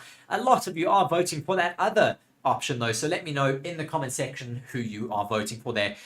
Still waiting for the session to get underway. We did have a few yellow flags in that session due to the Godzillas out on track. Max Verstappen meeting Godzilla for the second time this year, meeting a lizard out on track. This is possibly Godzilla's mother or Godzilla's daughter, after the first time that he did meet them in I think it may have been 2018 that he met them. I'm not too sure, but yeah, just waiting for this session to get underway. Just looking at the revision this year, though, from 2022 to 2023, turns 16, 17, 18, and 19 have been revised and turned into a long straight. The new turn 16, 17, 18, and 19 are the final corners on the circuit, rather than there being, I think it was 27 corners in total. It is now 19 or 21. I'm not 100% sure, but yeah, at least 4 corners have been revised from the circuit this year.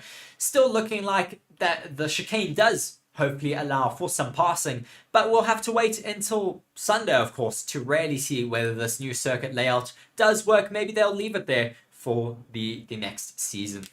Yeah, just waiting for the session to get underway. Not too long now, 10 minutes left to get going until this FP2 session. Very, very excited for this FP2 session to get underway. Let me know, please do, guys, let me know in that comment section where you guys are tuning in from, who you guys are voting for, and what you think is going to happen in this next session. Do you think there's going to be any crashes? Do you think there's going to be any crashes on Sunday? What do you guys think is going to happen with the weather? I mean, it's Singapore. We often get monsoon weather out here in Singapore. It's been pretty okay so far, but whether we'll get more weather coming in before the end of the race on Sunday or Saturday for qualifying, we'll have to wait and see. I'm really excited to see what is going to happen there. I see we finally have TC in the comment section. Thank you. Finally, someone being able to chat to me.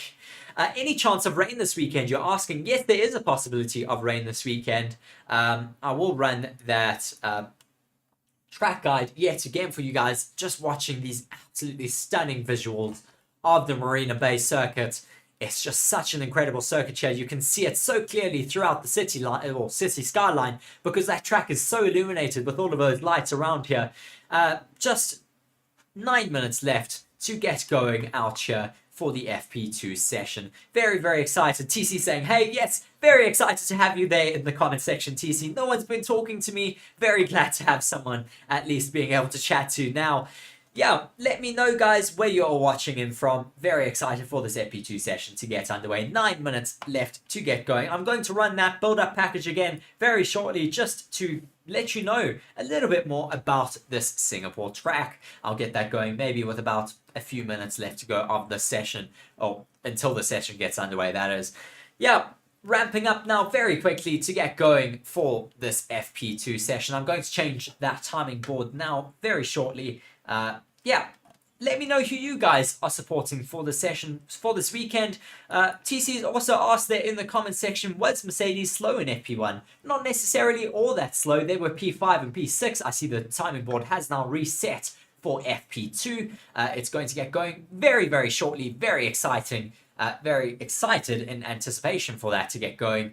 Yeah, let me have a look here and get that board all going here.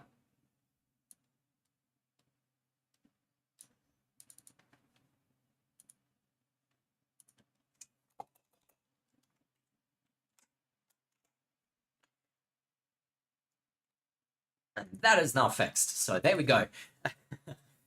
Yes, doing everything my own this weekend for the first time, so please do bear with me if I take a little bit of time sometimes. I see we have BB there in the comment section now saying, how's it, dude? As well as TC saying, thank you for that. Come on, Lewis. Yes, very excited for Lewis Hamilton. Do we think, though, that the Mercedes could have some good traction and good pace here this weekend? Their car certainly looks like it suits this track here. I'm very excited. Hopefully we could have the Ferraris, the Mercedes challenging, the Red Bulls challenging. Maybe the Aston Martins have something up their sleeve. The Mercedes, the McLarens certainly look like they have something up their sleeves. So all ramping up. It's going to be so exciting here. Do be sure to stick around. A bunch more of you guys now jumping into the stream. Do be sure to hit that like button. I see we also have Margaret Mo saying, Dutch lady in Germany, like several drivers. Thank you very much for jumping into the stream here. Servus aus Südafrika. Ich kann ein bisschen Deutsch sprechen, aber nicht so sehr gut. Aber ich probiere mal ein bisschen.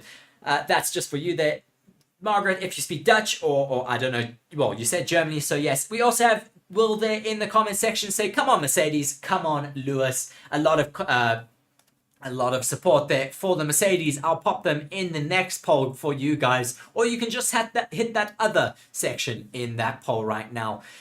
Really ramping up, not too long to get going. I'm going to run a quick track guide for you guys so you can get to know this Singapore Grand Prix circuit a little bit better before we do get live for this next session. Welcome to the Singapore Grand Prix, home of the Formula 1 night race. Formula 1 leaves Europe behind and starts its final sequence of flyaway races to see out the 2023 season. Starting here in Singapore with one of the most challenging circuits on the calendar. The circuit, set out around Singapore's Marina Bay, is 4.94 kilometers and is made up of 19 corners, which is a reduction of 23 turns from last year's layout due to construction taking place, meaning that the old turns 16, 17, 18 and 19 were taken out and replaced with a straight. This circuit is particularly grueling on the drivers due to the high humidity and ambient temperatures seen around the circuit. During a race around Singapore, drivers can lose up to 3 kilograms in sweat from the heat experienced in the cockpit of their Formula 1 cars. Not only do drivers have the extreme heat to deal with, or the possibilities of monsoon rain, but the circuit around Singapore is set at night and became the first night race on the Formula 1 calendar in 2008. This makes racing around the Marina Bay even more difficult, as it is said that the circuit is similar to Monaco with very close walls and little room for error. Watch now as you get taken around a lap of Singapore.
Thank you very much for watching. Be sure to like the video and subscribe to the channel. Thank you very much for watching. Be sure to like the video and subscribe to the channel for more Formula 1 content. And be sure to let us know in the comment section who you are supporting for the Singapore Grand Prix. Well, hopefully now you guys know the Singapore Grand Prix circuit as well as I do in the Formula 1 2022 game. It's a very difficult circuit, surely in the game. I cannot imagine how difficult it must be for these drivers out here in their cars this year. I mean, there is a little bit of a change, of course, from that circuit that you have seen to this year's circuit, but it is still very, very similar. Do be sure, though, to drop in the chat there and let me know where you guys are watching. And do be sure as well to check out our channel partners, Bitdefender and BoyleSports. Both of them are linked down in the description. Bitdefender, of course, being a global leader in cybersecurity, making sure all of our streams go uninterrupted and are absolutely safe in terms of cybersecurity and free from hacks, as well as BoyleSports. If you guys want to put your money where your mouth is, then go and check out BoyleSports to go and put a bid down on the Formula 1 for this weekend, as well as possibly for the rugby if you're supporting that as well. If you're also wanting to watch any of the rugby, do be sure to go and jump across to our main channel, Forever Sports, for everything rugby related. We are very close though to getting underway here for this free practice 2 session. 1 minute and 30 seconds left to get going until the session gets underway. Just giving you some vital statistics about this circuit. I'm sure you heard it all now in this track guide. But if you did miss it, this track has been on the Formula 1 calendar since 2008 at the inaugural Formula 1 night race out here in Singapore. The track length is 4.9 kilometers and the lap record is no longer viable or actually relevant because of those changes to the track this year. Because of the construction taking place in the Marina Bay, we did get rid of a series of 4 corners out of the final sector of this track, and that has been replaced with a long straight, so it is going to be a little bit faster. The most wins though around this circuit is Sebastian Vettel with 5. Max Verstappen is chasing his first win around this circuit. The pole 1 braking point is 170 meters, so 178 meters from that pole position down to turn 1. It is one of the most physically demanding circuits on the calendar, with drivers losing as much as 3 kilograms in body weight due to sweat over the course of a race in Singapore because of the absolute high temperatures, as well as it just being super physical, with it being a high downforce circuit, a really tricky circuit in terms of concentration. So the drivers are absolutely physically and mentally exhausted after a race out here. Really close now to get going out here. It is now, the ticker is live now, at least I see. And I'm just going to say FP2 ends in. So time remaining, and then that is fixed and we can get going for this session now. Yeah, very exciting till the next, well, to see what's going to happen in this session, because drivers are going to do some qualifying laps here. They're going to try and see what they're able to do in terms of their pace.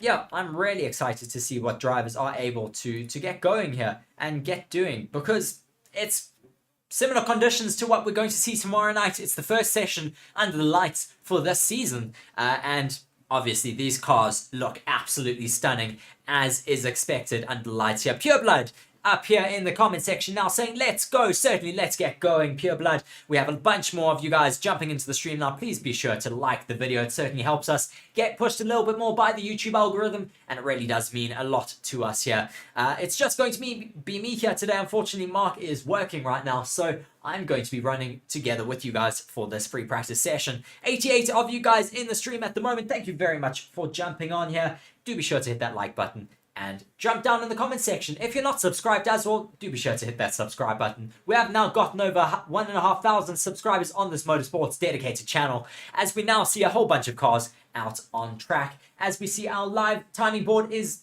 working, at least straight away this session, and you can see all of those drivers currently out on track. We have Albon, Russell, Stroll, Hülkenberg, Lawson, Sargent, Norris, Zhou, Ocon, Perez, and Tsunoda currently all out on track.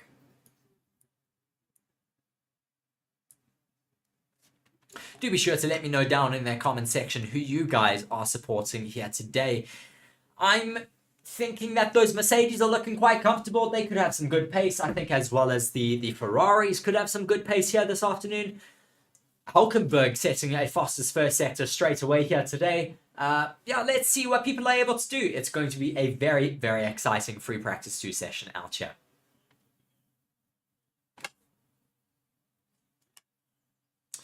What do we think is going to happen in terms of the race though on Sunday? I think it's going to be very exciting. I think we could get a bit of weather coming to play in that race. Oh, looking at this Williams, it looks stunning in its Gulf livery this weekend. If you haven't seen that, do be sure to go and Google what that looks like. It looks incredible with its Gulf livery. They both got, both drivers have Gulf racing suits as well for this weekend. It is so iconic with that bright blue and orange of that Williams racing car. It does get a little bit confusing because, of course, the McLarens ran that last year in Monaco, but the Williams looks absolutely stunning in those iconic Formula 1 colours, as Logan Sargent goes fastest through the first sector for now, but I see Hülkenberg has taken that away from him.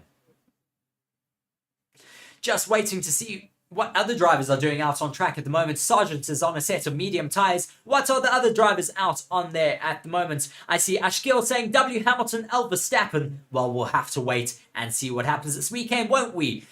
Shri saying average Lewis Hamilton fan. Let's not fight down there in the comments, guys. Let's keep it nice and civilized out there. But it's going to be a very exciting free practice one session, as Alonso now goes fastest in that first session over Nico Hülkenberg, who goes fastest in the middle sector for now. Logan Sargent has lost that fastest first sector time, as Liam Lawson goes fastest in the middle sector. What can Liam Lawson do this weekend? Will he be able to have a good showing out here? Will he maybe fall flat a little bit in terms of his pace? I would love to see Liam Lawson have a good weekend out here, because, I mean, he's a rookie and he's been doing really well in terms of his teammates' pace. Lando Norris now putting in the fastest first sector time, as Liam Lawson now takes the fastest time of the timing board, with Hülkenberg in second, Stroll making his way into third, Sargent fourth, Russell making his way at the moment. He's about to finish up a lap time. He goes first fastest now. Who can take that away from them? We have Lawson, Hülkenberg, Stroll, Sargent. I think that's a bit slower on my timing board. My timing board in front of me at the moment, that's going live. So you guys are a little bit more up to date. So at the moment, Alonso now goes fastest with a 1:35.3. He's on a set of mediums. Russell's on a set of mediums in second. Lawson as well in third. Fourth is Hülkenberg, also on a set of mediums. Stroll in fifth, also on a set of mediums. Then we have Bottas, Ocon, Albon, all on a set of hards. That's quite interesting. They're ahead of Sargent and Zhou on a set of mediums. Bunch of drivers out there on track at the moment. Very, very busy. Margaret Moore saying, I've decided to root for Lawson. He seems very promising. That's certainly a good shout for you, Margaret Moore. I'm also rooting for Sargent this year. Looking at a bunch of high Flovers paint on Norris's car. He comes across the line. He goes up into fifth. He's on a set of hards though. Sergio Perez makes his way up into first, as Sainz steals that away from him quite a lot faster. Sainz is almost an entire second ahead of Sergio Perez. I see a lot of you guys are voting in that poll now. Do be sure to go and vote in that poll if you guys have not so far. Charles Leclerc currently leading that poll, saying, who do you think will top this FP2 session? Max Verstappen was on a hot lap on a set of mediums, but got caught out by a whole bunch of traffic. Absolutely ridiculous for the championship leader at the moment, having his hot lap ruined there by 1, 2, 3 cars, an Alpine, a Ferrari, as well as a Haas there. Yeah, ridiculous, getting all caught out by that bunch of traffic. Sainz, Leclerc, Hamilton, Verstappen are the drivers at the top of the leaderboard at the moment, who can take a faster lap time though in the next couple of minutes. We have 53 minutes remaining of the session. It's certainly looking very exciting right now. Just wanting to move this timer over a little bit so you guys can read that a little bit better.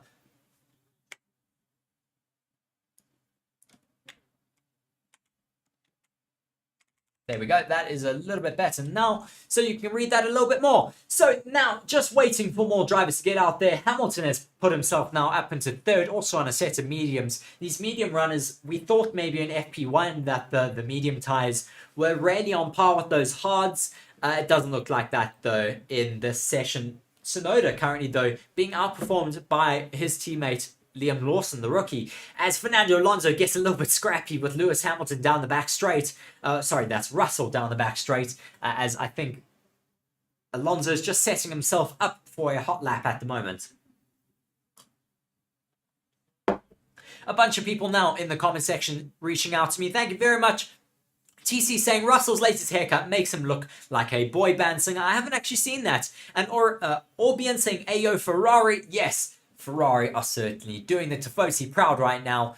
Up in P1 and 2. Really, really exciting to see that the Ferraris have pace out here in Singapore under the lights. What will they be able to do in this next few sessions? Yeah, very, very promising from them at the moment though. Just watching with Alonso making his way through turn 6, making his way down to turn 7. He's up in the first sector. Logan Sargent is fastest in the first sector at the moment. He puts his car up into P4. He's on a set of mediums. Very, very interesting to see Sargent doing really, really well.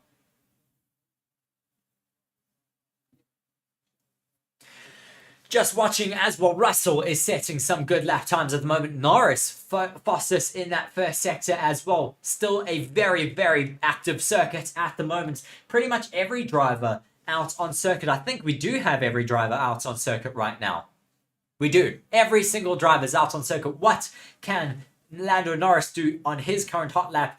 Fernando Alonso sets the fastest middle sector. Will he be able to steal that pole position or that current fastest time away from the Ferrari boys? Let's see what he can do on this lap time as Sainz is going even faster in the first sector. Alonso goes fastest though overall with the 133.964. This lap is, the circuit is really evolving very, very quickly out there. Looking super, super comfortable in that final sector is Fernando Alonso, getting ever so slightly ahead of Carlos Sainz and Charles Leclerc. But those two Ferrari drivers are out on hot laps at the moment. Zhou Guanyu finishes a lap and puts himself up into 18th position. But now, here comes Lando Norris. Where will he put himself? He comes across the line and he goes where? Only up into 5th place. Not good enough for Lando Norris, but they are still doing, I think, a lot of setup on that car right now. Carlos Sainz fastest through the middle sector. Charles Leclerc fastest through the first sector. What can Charles Leclerc do through this middle sector and final sector as Carlos Sainz goes sparking down that final sector now through turn 17 and 18, makes his way to those final two corners, turn 19 and turn 18 and 19. It's so confusing now with this revised circuit. He goes even faster and takes that first position away from Fernando Alonso. 0.6 seconds faster as Charles Leclerc now comes across the line and puts himself behind his teammate, but not too bad behind him. 0.4 seconds. He'll be kicking himself a little bit, but here comes Verstappen. What can Max Verstappen do now? He comes to finish a lap. He only puts himself up into B5. The Red Bulls looking on the back foot with these new technical directives this race weekend. Do we think that those Red Bulls are now on the backhand? Do we think maybe they did exploit some of those loopholes in the technical directives and now they have just been shut down and are on the back foot? What do we think? Could they be less competitive throughout the rest of the season, or are they possibly just sandbagging? So who knows, guys? But at the moment, the Ferraris both looking really, really competitive out there, as well as Fernando Alonso splitting the Red Bulls and those Ferraris. Certainly not what we expected, but certainly what we will welcome with open arms out here as Ferrari and just Formula One fans in general. We want to see more competition for those top positions, and certainly really happy with those drivers up there at the moment. Do be sure to let us know what you think of these current standings in the comment section. I'm really, really excited. Come on, guys. There must be more of you guys in the comment section. Let me know what you think. I really want to hear more from you. Give me more questions. Ask me your opinions, or ask me my opinion. Ask me what you want me to put in the polls, what you want me to talk about. I'm more than happy to give you guys what you want. There's a lot of you guys right now watching the stream. There's 40 likes only, but with 180 guys of you watching, let's have more of you guys engaging with me in the comment section. TC saying Red Bull's race pace will probably be best of all the cars though. Yes, they probably will be quite good in race pace, but will they struggle in qualifying pace? Qualifying is so important out here in Singapore. It is like Monaco. It's so difficult to overtake. You don't have super long DRS straights here. Maybe the addition of the new back straight might help a little bit, but we'll have to wait and see till Sunday. Lewis Hamilton now starting a hot lap for himself. What can he do on his set of mediums right now? 192 of you guys in the stream at the moment. Thank you very much for tuning in here to Forever Motorsports. Do be sure to like the video and subscribe to the channel if you're not already subscribed. Yeah, great to have all of you guys alongside with us. Do be sure as well to vote in that poll we have running at the moment. Who do you think will top the FP2 session? Currently we have Sainz, Leclerc, Alonso, Perez, Verstappen making up your top 5 at the moment. A very, very competitive top 10 right now, made up of multiple teams. Our top 10 are of course Sainz, Leclerc, Alonso, Perez, Verstappen top 5, Tsunoda P6, 7 Russell, Norris 8, Lance Stroll P9, Bottas 10th, and Hamilton P11. Very, very exciting right now. What can Hamilton do on his hot lap? I'm seeing some purple mini sectors in the second and third sector, so he is certainly flying out there in his Mercedes. Rod Shepherd saying the Williams livery is awesome. Thank you very much for joining us, Rod. Great to have you back in our comment section. Ada Shelby also saying, let's go Leclerc. Thank you very much for commenting there, Ada. Yeah, let's see what they're able to do. Alonso putting in a faster lap time. He moves himself up into second position with a 133.7. Still a little bit off the back of Carlos Sainz, as well as now we're waiting for Lewis Hamilton to finish up that lap. He puts himself into fifth with a 134.061. A very, very exciting session. Very, very busy session. Still a lot of drivers out on circuit trying to get as much information and data for Sunday's race, as well as qualifying tomorrow evening at this time.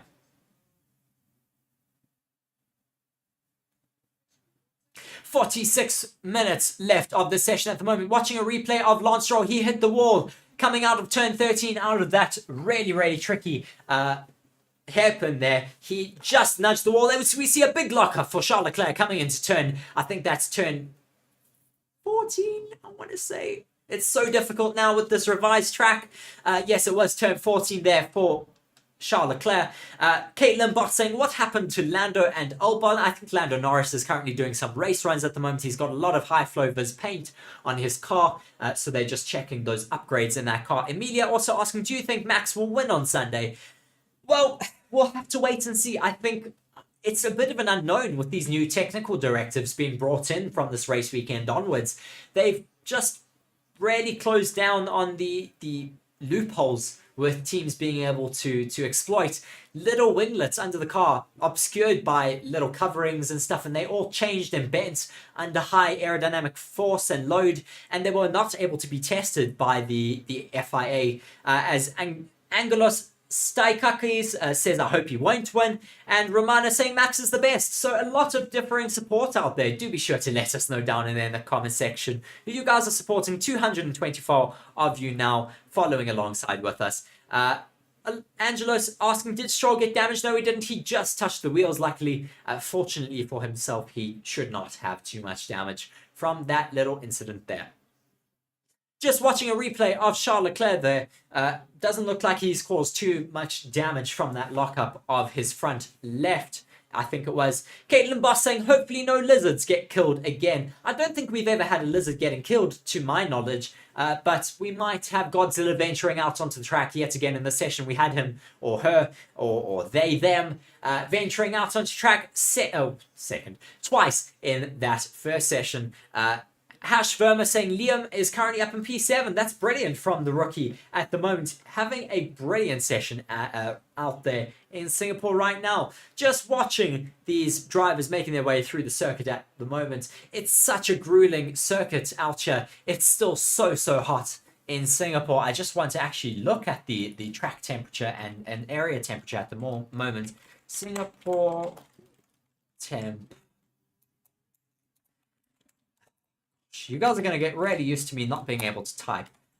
Singapore temp live. It is currently 29 degrees Celsius at, what time is it? 9 o'clock at night. I'm so glad I do not live in Singapore. That is way too hot out there. Amelia saying, well, I've subscribed to you now. Thank you very much, Amelia. That really does mean the world to me. I do upload a lot of content on this channel, so do be sure to stick around for all of that. Still a lot of drivers out on circuit at the moment. Carlos Sainz still topping that leaderboard right now with a 133.2 being his fastest lap time right now. Fernando Alonso with a 133.7 currently out there. Yeah, very, very exciting. Pureblood saying Lawson and Ricciardo is his driver lineup for 2024. My word, Max Verstappen have a massive oversteer moment coming out of, I think that was turn 13 there. Very, very weird to see from Max Verstappen, not looking very comfortable in his Red Bull at the moment. The Red Bull maybe being on the back foot. Yuki Tsunoda, off the back of last weekend, doing some Nordschleife runs. He's certainly found some great pace at the moment on a setup. I'd expect him to be on a set of mediums or on a set of softs. He's setting the timing boards alight. In the second sector, he has got the fastest second sector right now. As he goes second, brilliant from Yuki Tsunoda in that upgraded AlphaTauri. Could they possibly be a force to reckon with this weekend? Wait and see. We have a whole bunch of people in the comment section. Thank you so much. It really means a lot to me being able to chat with you guys. It makes my life a lot easier. Max must be trying really hard, says TC. Angelos, they say, Verstappen is amazing, that's true, but it would be very nice to see Aston Martin win. Maybe another team, but mostly I would like to see Aston because they haven't won in Formula 1, and I would love to see Alonso's 33 or 33rd win. I completely agree with you. I love having Aston Martin in the sport. I'd love to see Fernando Alonso getting a race win this year, his 33rd career win. I'd absolutely love for that. Just watching though at the moment, Charles Leclerc, absolutely rapid out there on circuit at the moment, setting these timing boards alight. Fastest first sector, fastest second sector, currently setting some personal best in the third sector. What will he be able to do as he comes really close to that finish line? Sparking as he comes down that new back straight, coming through turn 17 and 18, looking really neat through there, getting close to the wall, but not touching the wall, crucially, through turn 18 and 19, the final two corners on this track. DRS wide open, he comes across the line and goes fastest overall with the 132.9, the fastest time of this race weekend, to my knowledge. Finally breaking into those 132s. Really, really quick there for Charles Leclerc. I'm really excited to see what these Ferraris are able to do. Zalish Aftab saying Ferrari is becoming fast and fast. Really glad to see the Ferrari are being able to get to the bottom of their setup for this season. I mean, they have said they've abandoned their car for development for the rest of the season. Understandable, because they're nowhere in the Drivers' Championship at the moment.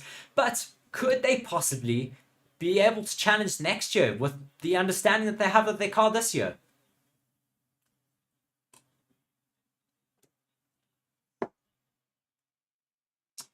A whole bunch of you now in the chat and in the stream. Thank you very much. Not a raccoon.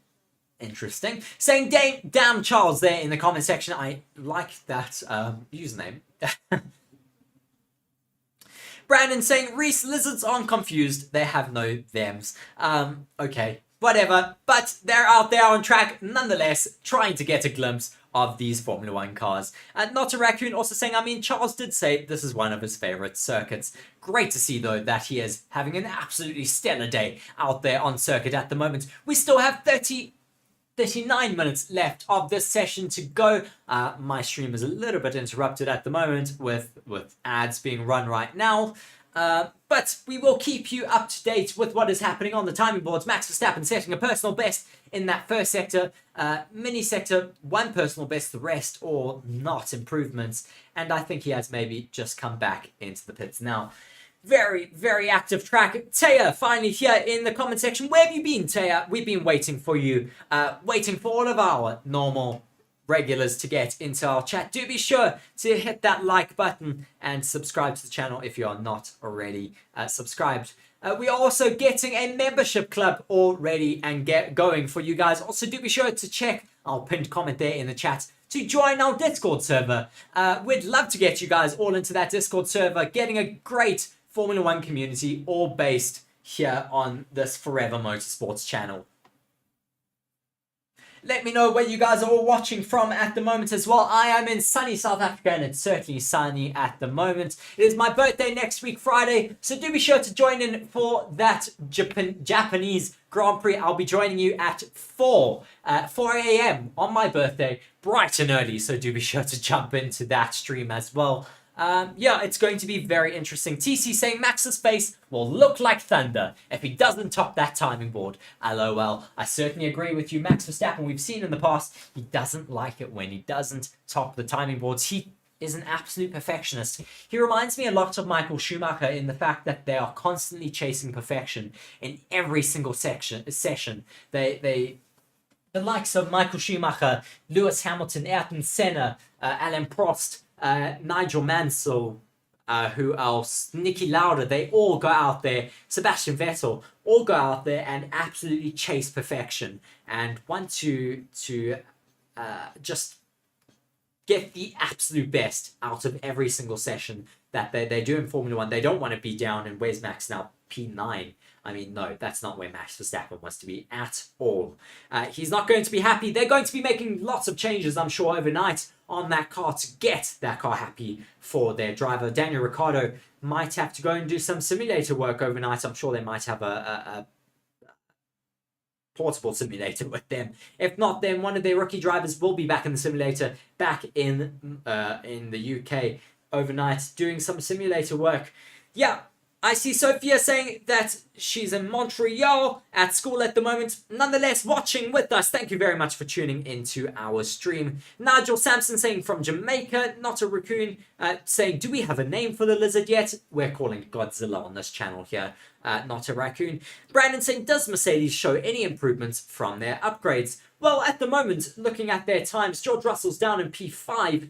That is after a bit of a lull in action out there. They set those lap times quite a while back. Brandon said, oh, I've read that comment at the moment already. Taya saying, where can I find a link to the time board and the circuit map you guys use? You're just going to have to come and watch it here, Taya. TC saying, is Marko in Singapore this weekend? I don't really know. But I think if he wants to know what's good for himself, he should not make an appearance in Mexico. If you want to know a little bit more about Helmut Marko's comments and why he's been under a bit of fire in the past few race weekends, or in the past few weeks, he will have to, he'll have to go and, well, you'll have to go and check this Forever Motorsports channel. There's a whole bunch of videos about it, including his apology video. So do be sure to go and check that out.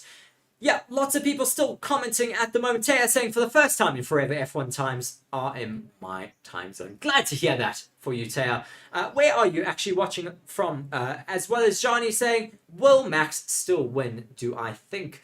Well, we'll have to wait and see. I think their race pace still should be quite good. Not a lot of people out on track at the moment. We have Sargent, Sainz and Leclerc. A bunch more people getting ready to go out on track though, so hopefully the on-track action should get busy yet again very shortly. We have 35 minutes left of the session. TC saying Marko should take a holiday in Mexico. LOL, I don't think he'll come home from that holiday, TC. Yeah.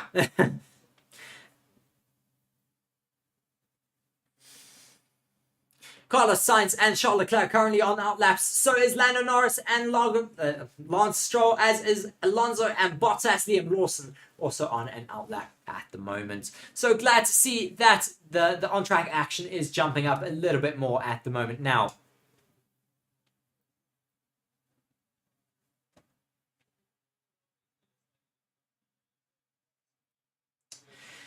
Just waiting to see if anyone else is jumping out of that pit box just yet. I don't see anyone else doing that right now. So just waiting for these drivers on outlaps right now to get started. Taya saying that I'd be missing her. I've been busy, Taya. I've been really, really busy, to be honest. I've been running things here on Forever Motorsports, as well as running a bunch of things in the background for our main sister channel, Forever Sports, who are currently running the World Rugby Championship at the moment. So really, really busy. I was up until 1 a.m. last night and then up again at 7:30 this morning. So it's been a very long week. Just watching Carlos Sainz at the moment. He's started his hot lap. He's putting in some purple mini sectors, as is Charles Leclerc close behind his teammate. What could these two Ferraris do now? As we see TC saying, in Formula 1 nowadays, is there anything like the old 107% of the leader qualifying time in order to take part in the race? Though we haven't really seen that taking part in races or in qualifying sessions anymore. If you're not familiar with the 107% rule, if you were over 107% of the qualifier's lap time, then you wouldn't be allowed to take part in the race on Sunday. We don't really see drivers ever being that late or that slow in qualifying sessions. So that is kind of a redundant or a old school rule that doesn't necessarily matter anymore. As we see Enrico with some very kind words saying, best live channel. Thank you very much, Enrico. That means a bunch to all of us. As Moore Trevor also says, hi from sunny Madeira. I've been there before. Beautiful, beautiful Madeira, Portugal. I have switched to your channel because you are able to moderate your language with no F-bombs. Yes, certainly, we don't have any F-bombs here. We keep it user-friendly here. As Charles Leclerc now is really lighting up those time boards. Carlos Sainz takes the fastest lap time with a 1:32.1.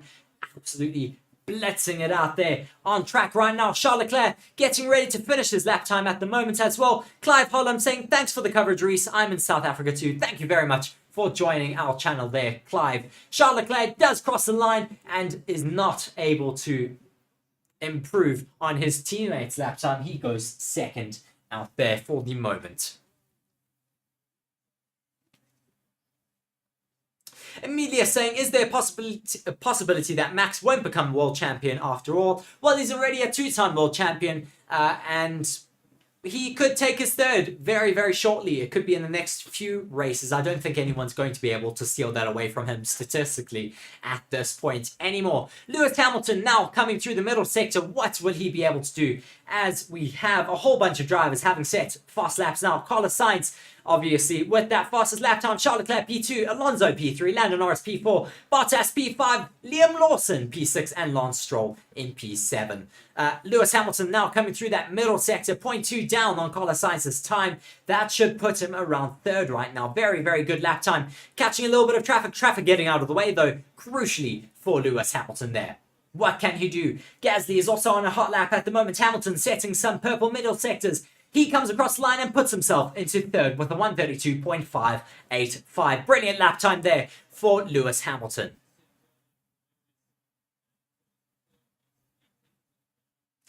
Just waiting to see these top runners getting out onto track. I'm really, really curious as to what is going to happen with these Red Bulls.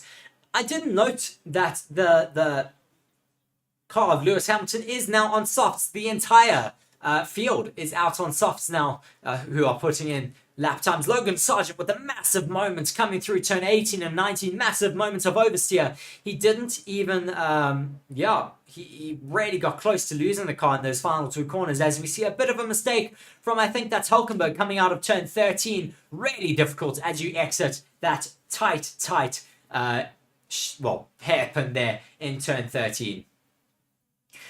I agree with Taya saying, guys, like the live right now. Please do be sure to go and like the live video. 245 of you guys in that comment section. Do be sure to go and hit that like button. It really does help us a bunch. 245 of you guys all there right now. Carlos Sainz has come back into the pits. We have Verstappen on an outlap. I wonder if he's still on that set of mediums. Our timing board hasn't changed to say that he's on a set of softs. So it looks like he may still be on a set of mediums, trying to get his setup absolutely perfect for himself. No, he is on a set of softs now. It has come up and updated on our boards here. Leclerc has also gone into the pits now, though.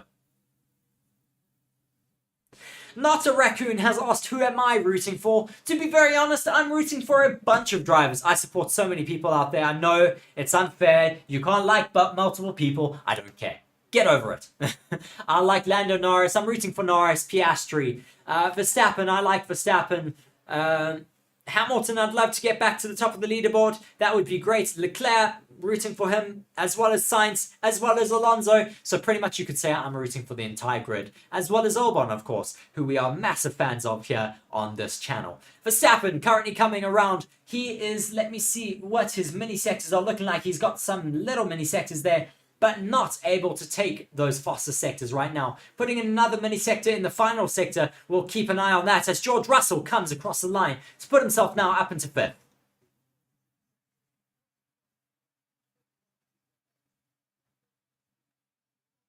Taya there reminding me, don't forget the Bitdefender plug. Of course there, Taya. Thank you very much. Do be sure to go and check our channel partners down in the description. We are sponsored here on this channel by Bitdefender as well as BoyleSports for all your betting needs. And Bitdefender, which is a global leader in cyber security. Max Verstappen now crosses the line. He only goes 6th.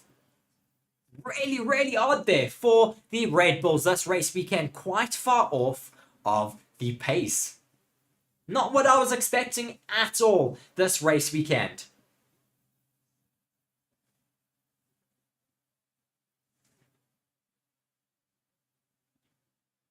Taya there saying who she roots for in the comment section, saying that I already know that she votes for or roots for the C-squared team, which is Carlos and Charles, two C names of course.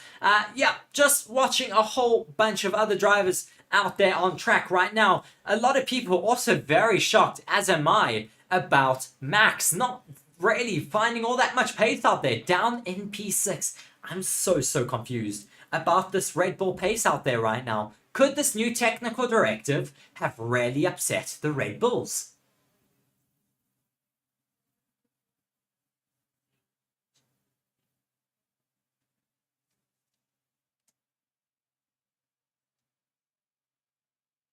Just watching Nico Hulkenberg currently running around out on track. He's 0.2 down in the first sector on Carlos Sainz's lap time. Not too bad, considering that the Haas has shown some really good pace in qualifying scenarios. Ko saying, in Singapore now, enjoying your commentary. Are you in Singapore, Ko? If you are, please do let me know. I'd love to get some fan footage from you. I'm really enjoying chatting to all of our fans out there. Ko, if you could, jump into our Discord and send us a message, because we'd love to get some fan footage from you down in Singapore. We'd love to introduce that into our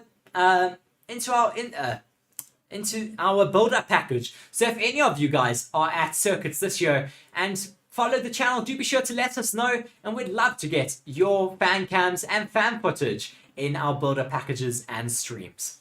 TC saying, is that the flexi parts directive you're talking about? Yes, it is. The new technical directive that has been brought in from the Singapore Grand Prix is to deal with flexible wings bending more than what is legal in the technical specifications of the new Formula One regulations. That's the word I was looking for. Sorry. Yeah, it's really difficult for some of these teams, because now they may be on the back foot, because a lot of these teams were supposedly, allegedly, running these flexible movements on the underfloor of their car that were obscured by little rubber parts, and made it so that you couldn't really see it and couldn't test them and see how much they were bending. Now these new technical directives have stated that the FIA want to see all of the Formula One teams' drawings with all of these cars. They have to be completely open with these things and have to tell them what's going on. So that's possibly putting Red Bull on the back foot now. Just keeping you updated in terms of the timings. Fernando Alonso's in P3, still Sainz and Leclerc in P1 and 2. Fernando Alonso P3, as I said, Hamilton P4, Norris P5, Russell P6, Verstappen down in P7 now. Really disappointing for that Red Bull driver. Where's Perez? Perez is down in 17. What is going on for Red Bull? As I say that, though, Sergio Perez moves himself up into 8th now. Still not where we expect those Red Bull drivers to be at all.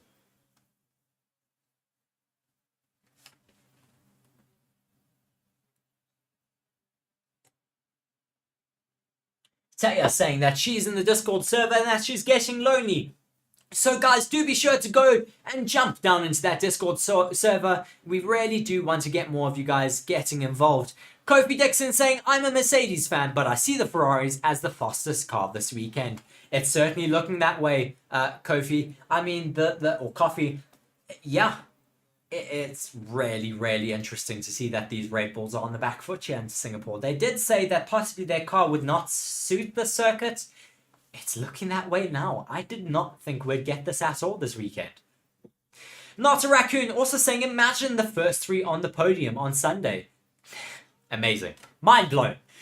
We currently have 23 minutes left of this session. Time is currently running out. We have Alonso in the pits, Bottas in the pits as well. Tsunoda currently on an outlap, as well as Sargent and Albon down in the pits too for now. Really busy track still out there. Yeah, big shout out though to our other Formula or Forever Sports members out in France at the moment. They arrived there this morning. Do be sure to go and check our main channel, Forever Sports, if you want to catch anything and everything Rugby World Cup related. Pure Blood there saying in the comment section, the front wing also when high low deflections, so less drag on the straights. Guess also can do the same trick on the underfloor. Would make sense how Red Bull can get the boost of both worlds, aka downforce and low drag. It could be a possibility that because of this new technical directive, they're having to make their gurney wing or beam wing at the back of their car more stiff, and that is where they're losing time. I think that may be the one there, Pure Blood. Yeah, thank you very much for dropping that comment. I always look forward to your insights there. Yeah, let us know more of your insights, guys. I'm going to disappear for 2 seconds. I want to open a window. I'm really sweating in the studio right now.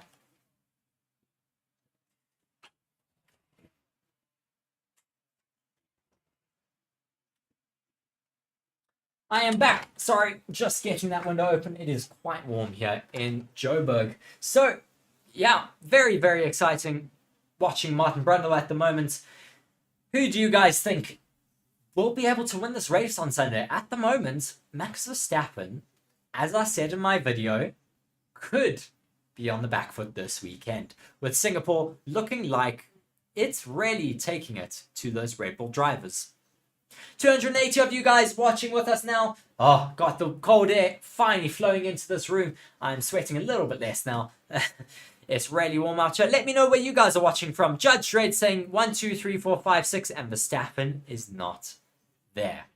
Yes, certainly very, very interesting. Derek Box saying, good morning from Manhattan, being looking for a channel like this and can't give you enough props. Thank you very much. Do be sure to subscribe to the channel then, because we are joining you for every single Formula One weekend this season, as well as next season, as well as the foreseeable future. This is now my full-time job. I am absolutely over the moon that I get to say that I get to do this as a full-time job. I love Formula One as much as all of you guys do, I'm sure, and it's just an absolute pleasure to be able to say this is my job. It's my passion. Just watching Carlos Sainz now making his way through. He gets caught up by a bit of traffic by the Red Bull. Who is this? That is a terrible moment. Is that Max Verstappen? It is Max Verstappen. He gets so badly caught up by Max Verstappen before turn 13 after the bridge section and almost crashes into him. That's not what we want to see. And as I said in FP1 and Max and Mark was commenting on a little bit, we could see traffic making a big impact on sessions here this race weekend. Sergio Perez on the radio saying it's just not coming, mate, everything. Braking zone, I feel like I'm going to crash. The rear is just stepping out massively. The Red Bulls certainly seeming on the back foot here in Singapore. Not what they would be wanting to see, but us as Red Bull or Formula One fans, we want to see some differing results. And we're certainly in for a treat this race weekend.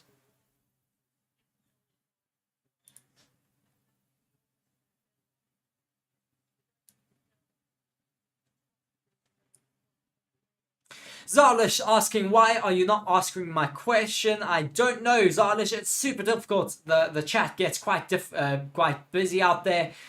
Just drop it down for me again, and then I will let you know. I have gone and scrolled back, and you said Mercedes are going to be third fastest again. I don't know. They look like they're quite close up there with George Russell currently up in P3, splitting Fernando Alonso and Charles Leclerc. Very, very interesting right now. The lively library book saying any chance that no pole position or P2, P3 as well at Singapore this weekend. I don't know. If you're talking about for the Red Bulls, it's not looking very likely. They are really looking on the back foot here. Not what I was expecting, but something I will not say no to. We want to see more competition for those top positions, and I'd love to have it here in Singapore. Sergio Perez, watching a replay of him, still looking on the back foot.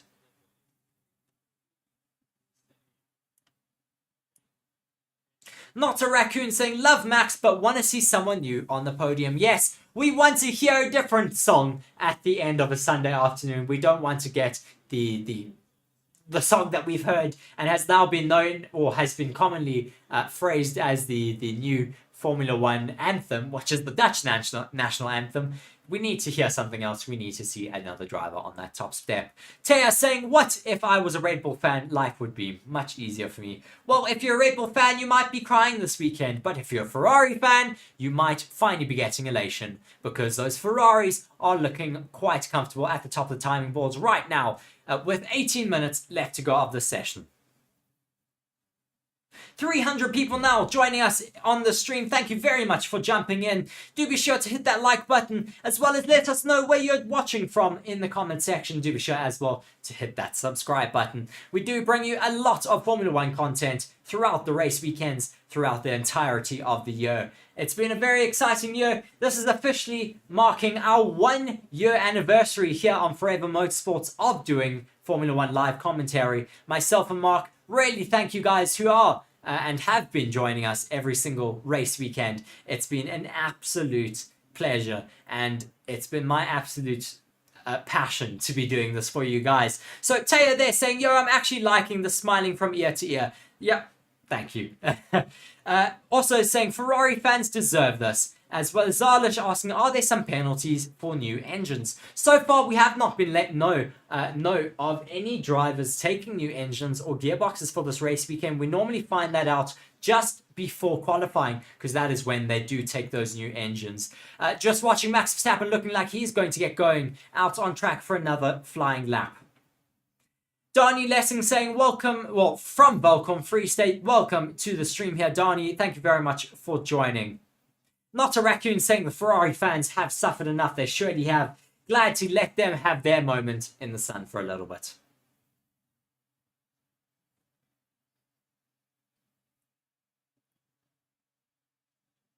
130 people have voted in our poll at the moment. Thank you very much for voting there. Charles Leclerc currently topping that poll right now with 45% saying Leclerc will top FP2. You're currently wrong though, unfortunately, with Carlos Sainz, his teammate, topping the session right now. Then Max Verstappen with second in that poll. Also very wrong with Verstappen being all the way down in P8 right now. Lando Norris then with 2% and other with 25%. Do you think Perez is in his head about Marko and thus going to hinder his pace the rest of his contract? Says Derek Box. We'll have to wait and see. I mean, I think Sergio Perez is such a experienced driver. He should be able to keep performing consistently. I think it's just the fact that he needs time every now and then to go and have a bit of a break, relax and recharge. And I'm hoping now off the back of the summer break, we'll see what happens.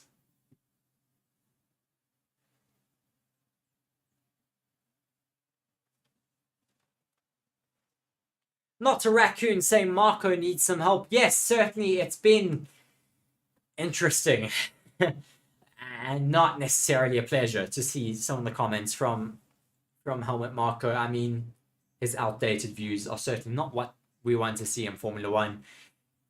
Yeah, I mean, we want to see some new blood in Formula One now, I think, with those outdated and very racist comments from Helmut Marko. If you want to know a little bit more about that, do be sure to go and check out my news articles on Forever Motorsports talking about that. Rajesh saying, I bet there will be no top 3 position for Red Bull in qualifying, for sure. Who is with me? It's a Dutch anthem or Pirates anthem this weekend. Let's see what happens. I'm certainly hoping to see those Ferraris possibly getting to the top of those timing boards. Taya also saying, vote me for next year's Red Bull seat. We'll have to wait and see there, Taya. Yeah, lots and lots of anticipation over who is going to take that Red Bull seat in 2025. Of course, Sergio Perez is still contracted for next year, and Christian Horner is adamant that he is not going to be removed from that seat.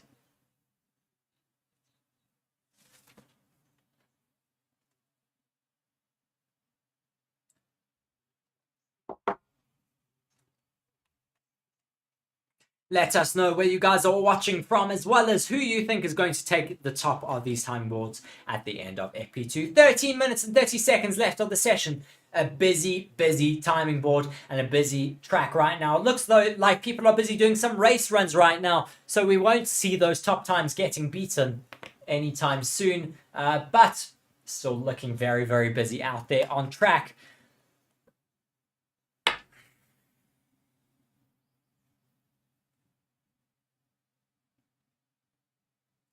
Let us know who you think as well. I'm trying to think of some different questions, some more interesting questions to ask you guys. Who do you think maybe is going to be the first one to crash out on Sunday? It's going to be an interesting session. I think we could get a few crashes, a few incidents. I mean, it's such a difficult circuit. I mean, yeah, it's... Historically, we've had a lot of crashes around here, red flags, safety cars, especially in that middle sector after the bridge, because if you've been it there before the hairpin, you really can block the entire track. We've got a couple questions here now saying, Pure Blood saying Max and Hülkenberg are his predictions if they let go of Sergio Perez. Ferrari 1, 2, and the third is Hamilton Alonso is Rajesh's predictions there. Not a Raccoon saying, do we think there's some beef or tension between Charles and Carlos because of the last race? Pureblood saying Yuki Tsunoda as well for Red Bull seat possibly. Taya saying Checo, and Assi saying Perez crashing, of course. As now Carlos Sainz, still out on track, is setting some good lap times for his race runs right now.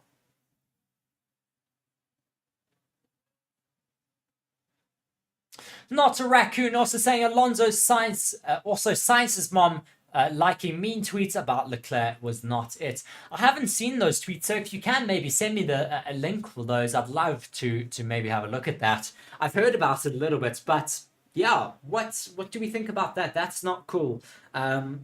It's never nice when we see some really horrible tweets from Formula One families. I mean, there's a lot of pressure on these drivers as it is. We don't want to see their families getting involved and making things even more difficult for Formula One fans and their drivers. Yeah, Yuki for crashing, says Pureblood. Interesting to see. Let's see what happens there though. TC saying Magnussen may crash, I reckon. Well, just have to wait and see what happens on Sunday. Do we think we could get the qualifying session also getting ruined by a crash or possibly just some incidents there? I certainly think that what's it called? Traffic is going to be in effect this race weekend. I do see though that my camera is going to die quite soon. I'm going to change that battery out as soon as it does die. So I'll stay on commentary, but I might just run away for a few seconds from video feed, but I will be here in terms of commentary for you guys. Still another 10 minutes left of this session. Oscar Piastri is on that out lap at the moment. Oscar Piastri hasn't shown any good lap time so far this session. What can he do out there for us?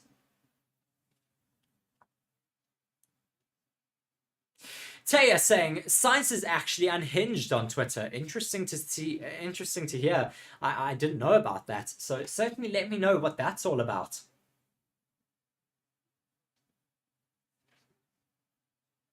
Piastri now starts a hot lap again. Where will he finish out here? Yeah, very, very interesting to see that Oscar Piastri is so far off the pace of his teammates at the moment. Lando Norris up in P6, Piastri down in 15th. We'd expect Oscar Piastri to find a bit more pace than where he is at the moment. Yeah, very, very, very interesting out there at the moment. Not a raccoon asking, what is my Instagram? I have a personal Twitter page that is down in the link in the description. And our Formula One Instagram is also linked down there in the description. So please do be sure to go and check that out. Rajesh asking, which corner is what is the most difficult to maneuver? I would say turn 13. Turn 13 is a hairpin, super, super difficult out there on track. I'm going to stay on commentary for a little bit. I'm just going to go put another battery on charge for you guys, just in case.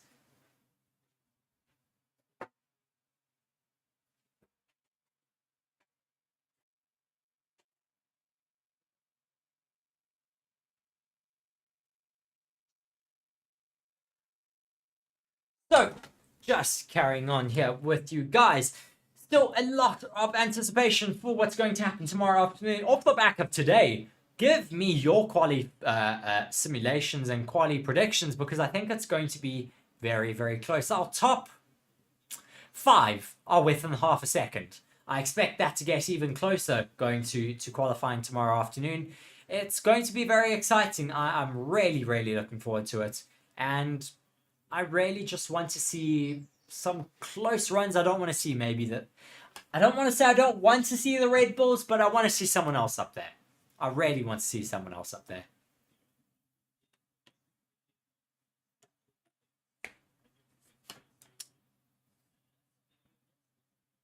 So come on, guys. Let me know who you guys are rooting for, who you guys think is going to top the timing boards. Still, only our latest question is that one from Rajesh, and I have answered that. So more questions to come in, guys. Please let me answer more things for you. Farhan Shah just saying Hamilton will do again a repeat of 2018. I don't know what happened in 2018. Maybe he won that year. I think he should have some great pace. Their car's looking quite comfortable. He's up in P5 right now. Yeah, I'm really looking forward to seeing what he's going to be able to do this race weekend. Taya saying Yuki can't crash if he doesn't start the race. Yeah, true there, Taya. We'll have to wait and see what happens on Sunday. A lot of drivers out there I'm expecting on some race runs right now. The majority on medium tyres. Sainz, Leclerc, Russell, Alonso, Hamilton, Perez, Verstappen, Hulkenberg, Lawson, Ocon, not Ocon, sorry. Stroll, Piastri, Tsunoda, Zhou, and Sargent all out there on a set of mediums. The rest running softs and hards. Yeah, lots of differing run plans at the moment, but interesting to see off the back of those quali runs who is running at the top of those timing boards. I'm really excited for tomorrow if this is going to be our indication of a possible Carlos Sainz pole, possible Ferrari pole, possible no Red Bulls anywhere near the top 5. What do you guys think of that? Let me know down in the comment section. That is just absolutely insane. Taya saying, what changes did Red Bull do to their car for this race weekend? Well, we don't necessarily know. The only ones we can think about is them having to change their car due to those technical directives that have come in. Farron also saying Hamilton was 8/10 down in Q2 and was fastest in Q3 and did one of the greatest qualifying laps in Formula 1 history. Thanks for schooling me there, Farron. Sure, I do not discount Lewis Hamilton ever. He is such an experienced driver, such a determined driver, and we do expect him to still have some great pace out there this race weekend. 5 minutes and 20 seconds remaining of this free practice 2 session. It's been very busy out there on track. Very, very busy down in the comment section as well. Thank you for all of you guys for chatting with me. Not a Raccoon also saying, what's up with Albon? I don't know, actually. He's down in 20th position. Hasn't been able to make any inroads to anyone else. Maybe just having some issues on his car. Not what we want to see this weekend, where we expected him maybe to do quite a bit better. I'm quite disappointed with that. I'm really hoping he's going to be doing a bit better before the end of this weekend. Yeah, just watching and looking at some more of these comments. Rooting for Sainz and Alonso on podium. A win if possible. That would certainly be great, Leanne. Rajesh saying how difficult to practice in a hot track and race in the night when the conditions change completely. It's really difficult, of course. That's why they try and do as much race simulations and qualifying simulations in this session to try and get their eyes in for the second session. Or for the race on Sunday, of course. Foreign saying Albon power unit problem. Thank you for letting me know.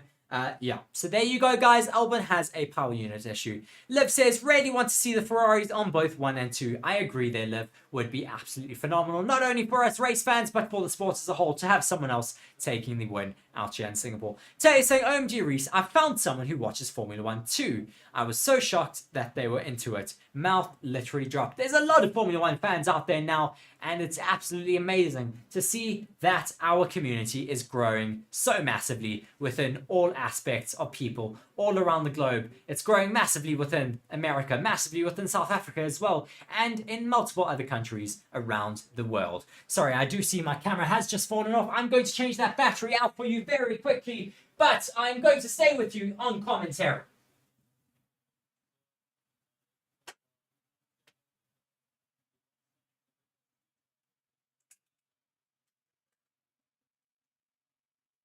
Still with you guys, just swapping out this camera battery now quickly.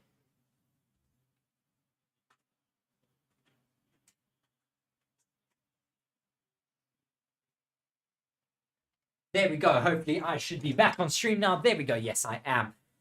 Yes, Taya saying very rare in my class. Well, now you know that there is someone else. Darnie Lessing saying, what time is FP3 tomorrow? So I shall look at my screensaver. It's really cool. I've got this app that's, if it ever gets in focus, I've got an app, unfortunately I can't show you, on my phone, and it shows you literally all of the and it gives you an update every weekend, all of the different free practice session times, as well as the qualifying session times, and the race on Sunday. So free practice 3 on Saturday, the 16th of September, will be at 3 p.m. Oh, sorry, no, that is qualifying. Free practice 3 will be at 11:30, the same as our first practice session, this morning. So do be sure to join us for that tomorrow morning, yes, as we have 2 minutes and 10 seconds left of this session. Really, really exciting though for qualifying tomorrow. Could we have a major upset with the Red Bulls not finding good pace here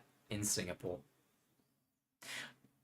Under 1 minute now, well, under 2 minutes now remaining for the session. It's been a really exciting free practice 1 session with some big upsets, as we've said. Carlos Sainz topping the leaderboard with Charles Leclerc in P2, George Russell P3, Fernando Alonso in 4th, Hamilton in 5th, Norris 6th, Perez 7th, Max Verstappen in 8th, Kevin Magnussen 9th, and Valtteri Bottas rounding up that top 10. It's been super, super interesting, not what I would have expected at all, and as Farhan is quite surprised, they're saying Lawson is currently ahead of Yuki Tsunoda. Yuki Tsunoda down in 16th, Lawson up in 12th. Brilliant for Lawson. This really does put a lot of pressure though on Yuki Tsunoda, who could be out to lose his, my word, just watching a replay of Esteban Ocon. With these new AWS graphics, it shows how close they get to the wall. Esteban Ocon 1 centimeter away from the wall. 1 centimeter. Ocon saying maybe a small touch on the left side. You didn't. You got it absolutely perfect there, Ocon. 1 centimeter away from the wall. The covert saying, is Alex okay? Yes, he is. Unfortunately, he has some power unit issues on his car at the moment. So he has not been able to get too much running in this session. Not a Raccoon saying 10 wins is enough for Maxi. Certainly looks like it's going to end this race weekend if the Red Bulls are not able to find any more pace. The session is almost over as we have 20 seconds left on the clock. Leon Basketball saying, so happy I didn't have to stay awake until the wee hours of the morning for this week's race. Singapore has the same time zone as the Philippines. Great to hear there for you, Leanne. As Brajesh says, the kid Lawson is impressive. He certainly has been deemed and, well, said by pundits as well as other drivers to look at for the future, and he's certainly proving it this race weekend and these past few races. He is doing really, really well right now. Danny Lessing saying it, thinking it's between Mercedes and Ferrari for the podium on Sunday. If it is, that's going to be really, really exciting. Well, that is now the end of this session. Thank you very much, all of you guys, for joining. It's been really, really exciting. Lily saying, hopefully everyone can have a great race weekend. Watches and everything. No thieves. Yeah, let's see what does happen. It's looking like it's a really, really exciting race weekend. I'm super happy by what's happened with FP1 and FP2. It was a great session. Really, really busy sessions out there with some really, really fast lap times being put out. Just to wrap up and round off our top 20 here for the session, Carlos Sainz takes P1. Well, the one...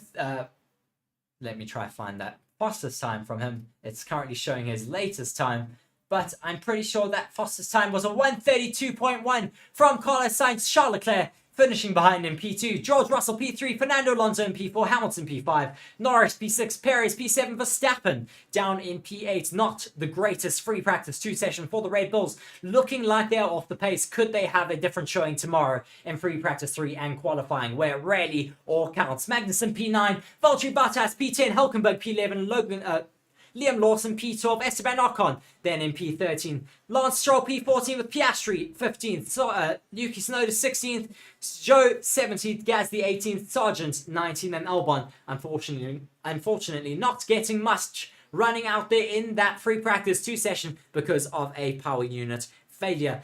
Thank you very much to all of you, though, for watching. Do be sure to join us for the rest of our sessions tomorrow and Sunday, as well as do be sure to subscribe to the channel so you get notified whenever we do upload videos to the channel. We're going to upload some review sessions quite shortly, and then that will be it from us for today. But nonetheless, thank you very much for all of you guys for joining us and commenting down in the comment section. I've been Reese here on Forever Motorsports. Thank you very, very much for watching this video.